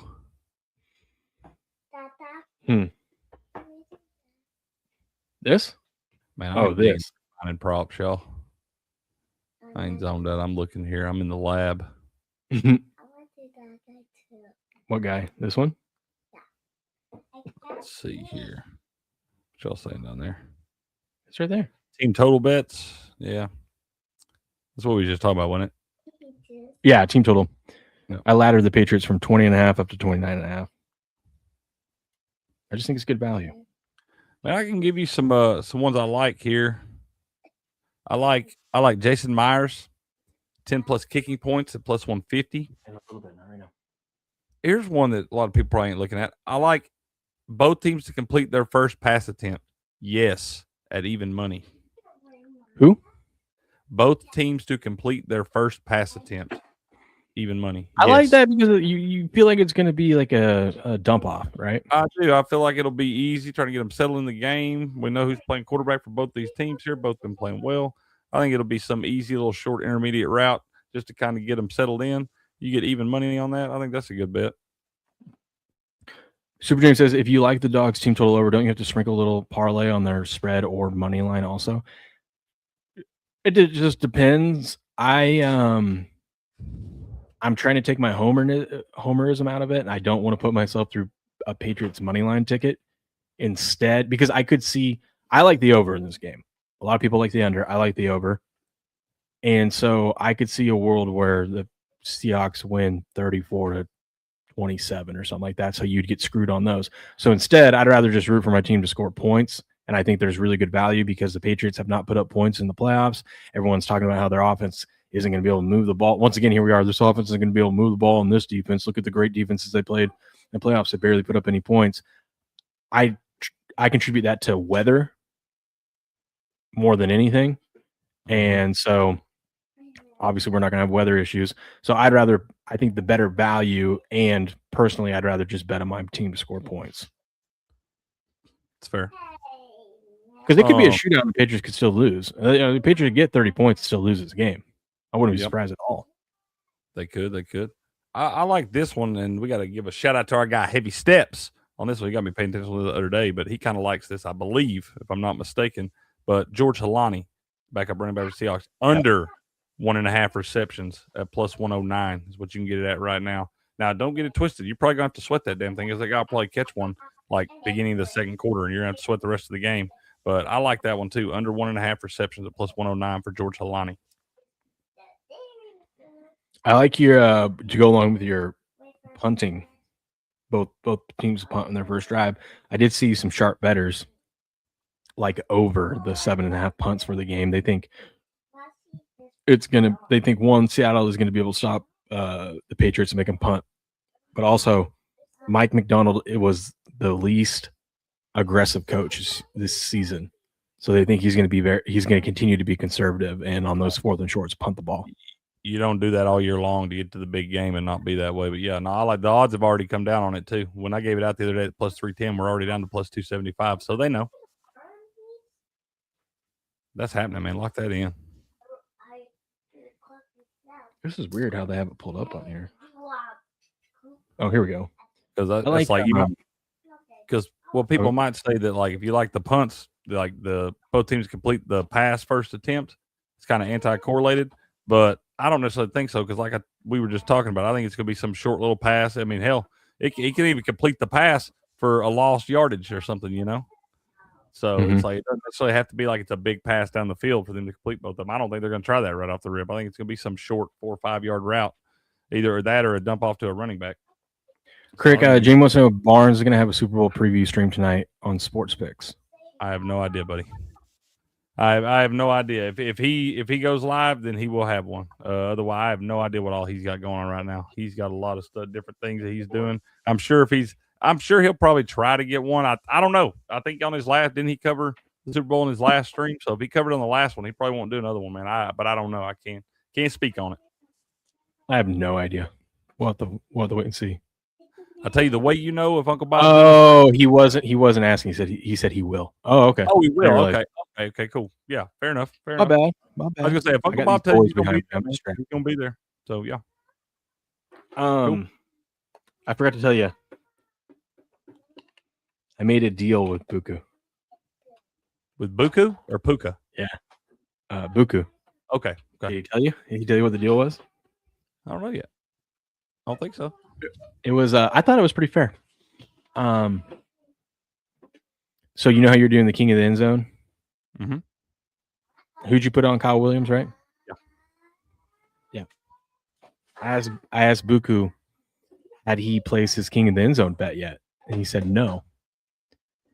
And I said, all right, Buku, I'm gonna send you $20. I ended up sending 25 because I know there's fees and stuff, whatever. I'm gonna send you $20.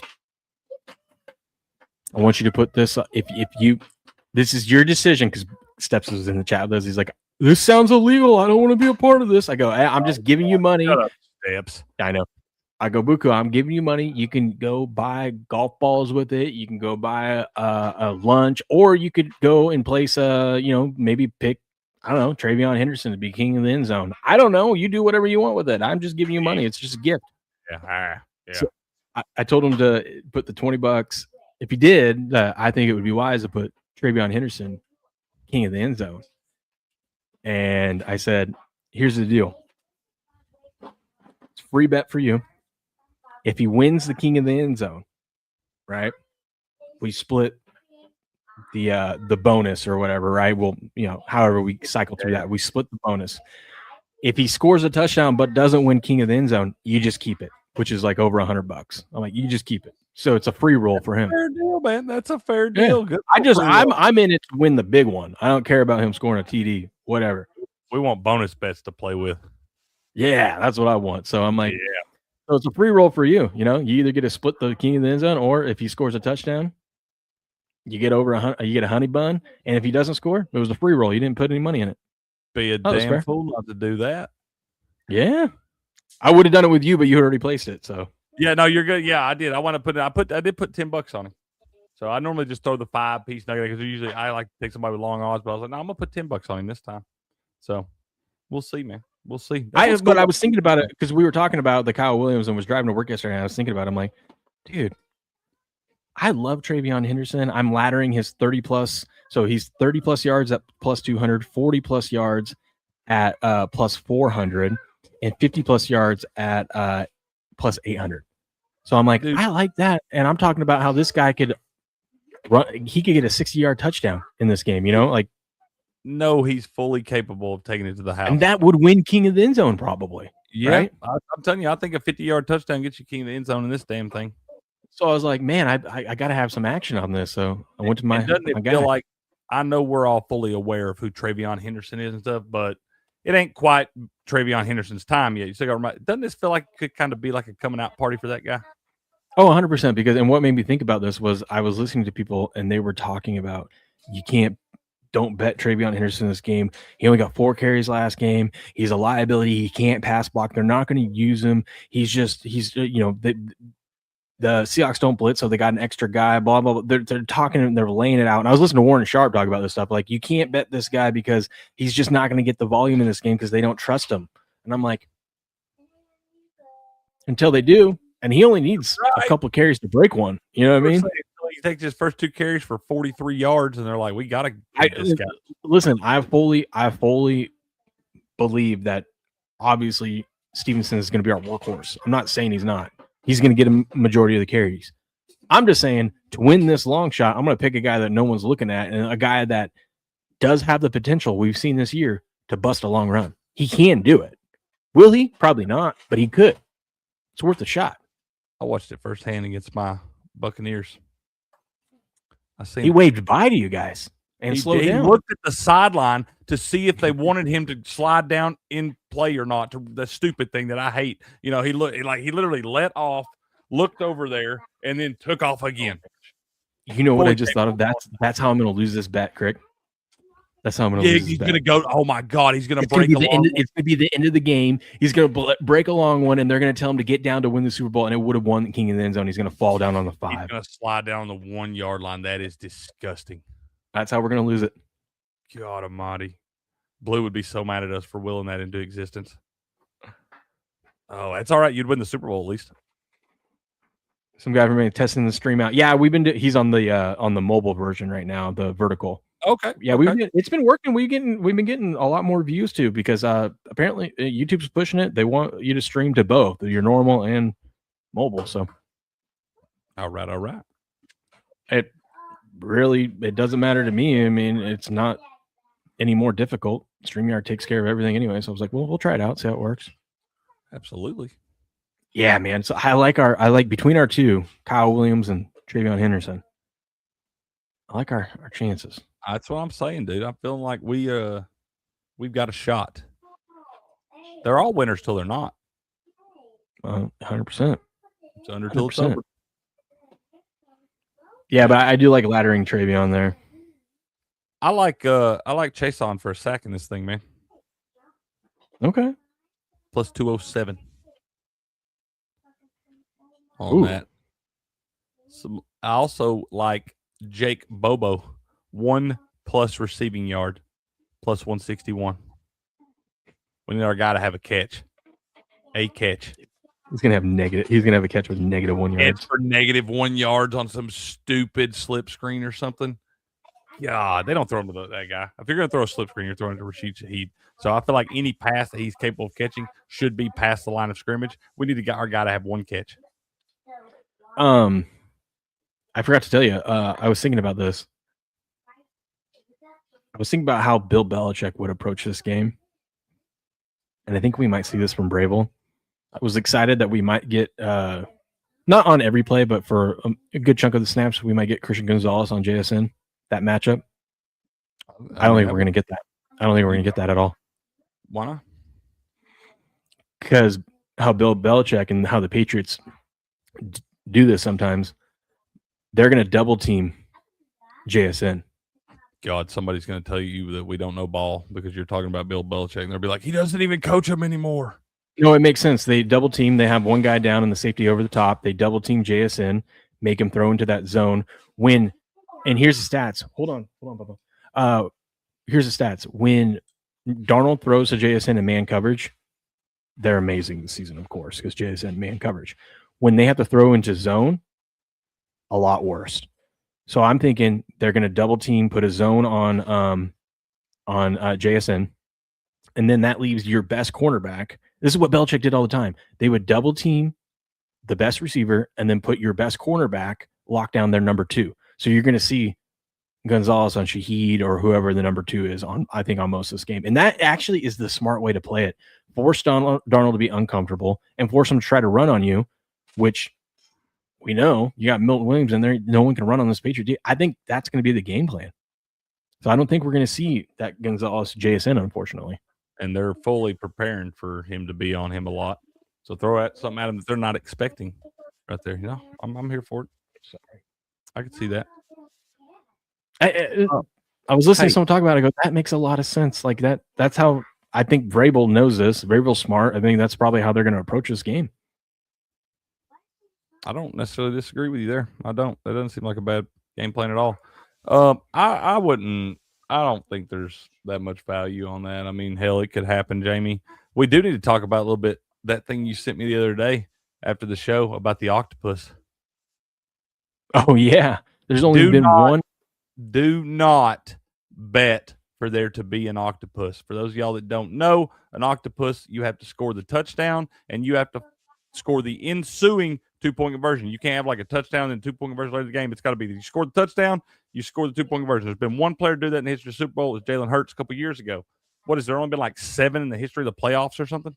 There's been 8 in NFL history in the playoffs. There's only been 8. Yeah.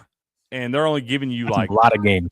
And they're giving you like 15, less than 20 to 1 on that. It's terrible odds. Yeah. People love to bet stupid shit like that. Do not bet there to be an octopus in the Super Bowl. We've had 59 Super Bowls, and there's only been one guy to do it. Yeah. Now, if the Eagles were playing, I would say maybe consider it because Jalen Hurts, it makes sense. He tush push, and then he ends up scrambling like he did.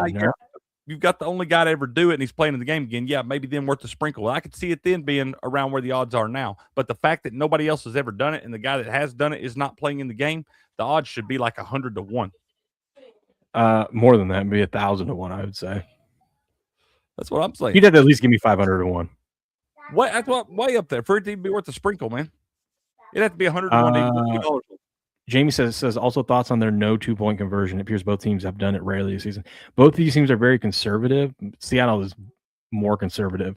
The only way I think we get a 2-point conversion if it's needed at the end of a game. That's I don't think it scares me, man. Yeah, it's like it's the Super Bowl. All the stops are going to be pulled out. They may have to go for one, something like that. So it's like now, maybe if there's going to be a successful 2-point conversion, maybe you bet the no on that. But if just a 2-point conversion attempt, I'd be careful because it's win or go home. I think Jamie, you buy it and then look to sell it after the third quarter before the fourth quarter stops. If it's a blowout, right, then maybe don't worry about it. But if it's a close game and it's looking like there might be a chance I don't that know a 2-point conversion is, I think you buy it at 75 cents. You get to the fourth quarter, that thing's going to have moved up because it hasn't happened yet and there's only a limited amount of time. And then you sell out.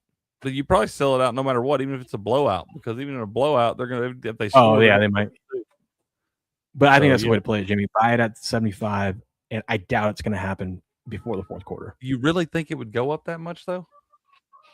Oh, yeah, because it's time. It's time in the game. There's only one quarter left for this to happen. I just feel like that's the quarter. At worst, it's going to be right around where you bought it. I just feel like that's the quarter for it most likely to happen. So, I mean, I don't know. I don't the like, market is for a successful 2-point. Oh, I'd bet the no. I would bet the no. Yeah, that's what I'm saying. For them to have to get it, like there's probably going to be an attempt at some point. Doesn't have to be, but yeah, successful on the no, especially with two teams that haven't done that a lot this year. I mean, I'm sure they got a couple 2-point plays ready to go, but you don't have a lot of experience in that situation. Yeah. We only have a handful of basketball games today. That's what I'm saying. That's why we're not doing Crick's Corner, man. We got no hockey. There's only like 6 NBA games, and the college basketball slate always sucks on Friday. I feel like very rarely do you get any good games. I'll say that. What do you think about this Pistons team after getting their ass kicked last night? You think they're a little fired up today? Who they got? I think they're looking ahead to the Knicks. They host the Knicks tonight. They're home. Ooh, who'd they play last night? The Wizards, and they were 14-point favorites and lost. Totally, probably a look ahead spot, dude. And they've got what'd the money line open at? I don't have that pulled up. Let me see. Just curious. Because I could totally see something where people would be betting on the Knicks in this spot.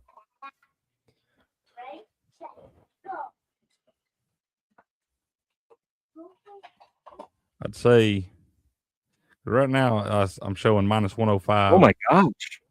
The Pistons opened up at minus 126. Now they're plus 105. 63% of the money's on the Knicks. I think they opened what now? The Pistons opened up as a minus 126 favorite. They're plus 105 right now. It's moved 31 cents. 63% of the money's on the Knicks. What's the total doing? It's gone down 5 points from open. It's gone down 5 points from open with 87% of the money on the over. That's the play. Bet the under. Bet it now too. Before it goes down anymore. Bet the under in the Knicks Pistons game under 222.5. Do it right now. Wait. Jamie says even if one team goes down 2 field goals, the 2-point conversion doesn't become obvious choice until late game. Yeah, they won't do it till late. And you're okay to go ahead and bet it. It is true reverse line movement. You got all the big dogs listed. You got Jalen Brunson, Cade Cunningham, KAT, and Anobi, all those guys. Everybody's listed in this game. So yeah, that's true reverse line movement. They're moving the line down against the money. Go ahead and bet the under in the Knicks Pistons under 222.5. Seahawks to throw a TD pass from the 1-yard line, 11-1. I saw the ones that will they attempt to pass it within 5 yards of the end zone. I like that one. I think they're going to throw it at some point if they're within the 5. Well, I think you'll have to. I mean, both those run defenses, once again, they've been very, very solid in the red zone all year long. So, I mean, you're going to have to look for a spot to try to get some maybe see. You're going to see one of those damn tackle eligibles or something. Mm-hmm. That's what I think. I don't know about from exactly the 1-yard line. I don't know if 11-1 is. Yeah, not from exactly the 1-yard line. I wouldn't do that. No. But if you can get inside the 5 for maybe probably almost cut it in, probably be 6.5 to 1 or something. You can get that. I don't hate that. Are you surprised that this line hasn't moved at all in the Super Bowl? Not necessarily, just because of all the liability on both teams with futures. Yeah. Do you think it moves over the weekend, or are we stuck? You'll probably see it. I think this is good. I think this is it. I really don't think it. The fact that it hasn't moved at all, it's sat there. And you got a team in the Patriots that were 80-1 before the season. The Seahawks were 60-1. So it's two of the bigger dogs to make this thing. So the books are already on the hook for a lot. Now, granted, they may not be bigger tickets. There are going to be a few of those because a lot of people don't like to invest a whole bunch of money in that stuff. But yeah, I think they're already on the hook for a lot of futures there. That's why I think you're just seeing it set still. But also, it tells me too, dude, because there's such an overwhelming amount of money on Seattle that they're not convinced that the Patriots are dead to rights like everybody else believes. Well, everyone, Corn here. Good morning, Corn says Seattle will dog walk New England. See, That's what everybody's everyone's been saying, That's and what they act like this is like a everybody's 10-point. They're acting like this is a 10-point line. It's 4.5. Yeah, and it doesn't matter who it is. Everybody says you got all the talking heads on ESPN saying it. Everybody in all the chats. Everybody on all I the love podcasts. I love That's that. what I'm saying, dude. And every time in my life, when you have told a team for 2 damn weeks that they got zero chance in the biggest game of their fucking lives, that team usually wins the game. Yeah. 78% of the money on the Seahawks money line. I just, I think that I'm just going to wind up, I'm going to bet props because I do have several props that I like. I'm going to probably just put a unit on Patriots money line, JIC. That way I don't go crazy with it. I'm not going to go like 3 units on the spread and a unit on the money line. And No, listen, Greg, that's why I like taking the team total over. I don't think the Patriots win a low scoring game. I think that it's got to be high scoring. That's why I mean, you get plus money on them to get 21 points or more. Plus money. And how many games? I mean, I don't feel like you can look at the Denver game or the Houston game the last few weeks. Even in the Houston game, they got to 21. They got over 21 in that game. Right, exactly. And against in bad weather against the best defense in the whole damn league. So I'm like, that doesn't seem that unreal. And it's going to be beautiful weather. You know, they're going to be ready to go. They've had 2 weeks to prepare. I know you have the same way on defense, but also these offenses are going to be looking at things to throw different looks at the defenses to confuse them. So, I mean, I do think it's going to be. If people think the Seattle defense is amazing and it's good, but they gave up 30-something points twice to the Rams. You know what I mean? It's like, and yeah. Now the Rams have great offensive weapons, but the Patriots' offense has been good all season long. It was just up until we got to the playoffs. Did this total come down a point? Yeah, it doesn't show it on here, but yeah, it did open up like 46.5. And then it went down pretty quick though. Yeah, it wasn't up there long. And I don't bet totals in the NFL between 42.5 and 45.5. That is my no man's land that gets me beat every time. So I really don't know I think it's going to be right around the number. I think whoever loses those over under bets is going to get bad beat one way or another. Yeah, that's right, Ghost. The first Rams Super Bowl, Patriots have no shot against the greatest show on turf. There's no way the Giants are going to beat the undefeated Patriots. And then look what happened. Dude. Every time. Which is crazy because those lines were massive. This line is not massive, and everyone's. And they have no shot. And I'm like, if you tell a bunch of professionals for 2 damn weeks that they got no shot in the biggest game of their lives, they're going to show you something, man. I'm telling you, these guys are going to come out ready to play. If they do lose the game, they're not getting blown out. I do not think so. I would be very, very surprised. I do believe if one team could blow the other one out, it's probably more likely the Seahawks to do it. But I would be surprised if the Patriots just laid an egg in this thing. Yeah, obviously there's a risk because they are a young team. And that would be like just the moment was too big. The nerves kicked in. Seattle gets like a big play early on and never look back. That could happen. But I think I think we're going to have a good back and forth, mainly in the second half. I think first quarter is going to be low scoring. Second quarter, we're going to see some movement. And then I think third and fourth quarter, we're going to have some fireworks. And like Ghost is saying down there, like I know the Seattle defense was solid this year, but if you really look at the numbers and break down the numbers, very middle of the road in a lot of spots, dude. And you just saw what they were doing against the top 2 defenses this year in the Texans and the damn Broncos, and game managed, was able to handle it. You know, the situation obviously changed in that Denver game. That's hard to do, to adjust on the fly like that, but they handled the business, man. And I'm just not convinced that Seattle's going to be able to shut that offense down either. I think now that more we talk about it, I do kind of lean over in this thing. Yeah, I like it. Seattle's defense, I was actually looking at the rankings. I usually don't like recommending bets that everyone's betting, but this one I still think it's going to hit Hunter Henry over on his stuff because they rank poorly against, or they defend the tight end poorly. They're like bottom 10. I think if you like that, man, I think you got to take a look at Austin Hooper. You can get some buy because here's the thing: Hunter Henry, both these guys could get their numbers, especially if they struggle as tight ends. But I think they are obviously going to look to take Hunter Henry away more. But Austin Hooper's played a lot of football at this point. 9+ receptions for 9+ receiving yards is minus 111 on Austin Hooper. That's one damn catch. You figure most of his routes are going to be at least 8 to 10 yards deep down the field. It's not like they're going to throw to that guy short the field and let him run after catch. So I think 9+ receiving yards on Austin Hooper is worth looking at. And you get the 15 on him at plus 151. I mean, he can catch that one catch. I like that. Hell, put him in for a TD. They might use him in the red zone. He might be the fullback and run one in. That's what I told y'all the other day. I was like, everybody's looking at Hunter Henry because he's plus 240, which is still good value on Hunter Henry to score a touchdown. But I think you bet both. And look at Austin Hooper, 7-1, man, half unit. Yeah, I also like don't do that. I like the Ninjas bet up there. Offensive lineman to score a TD 22-1. If you can get that, I don't hate it at all. You always see the crazy weird shit, and you know Vrabel loves that stuff, dude. He scored him a touchdown.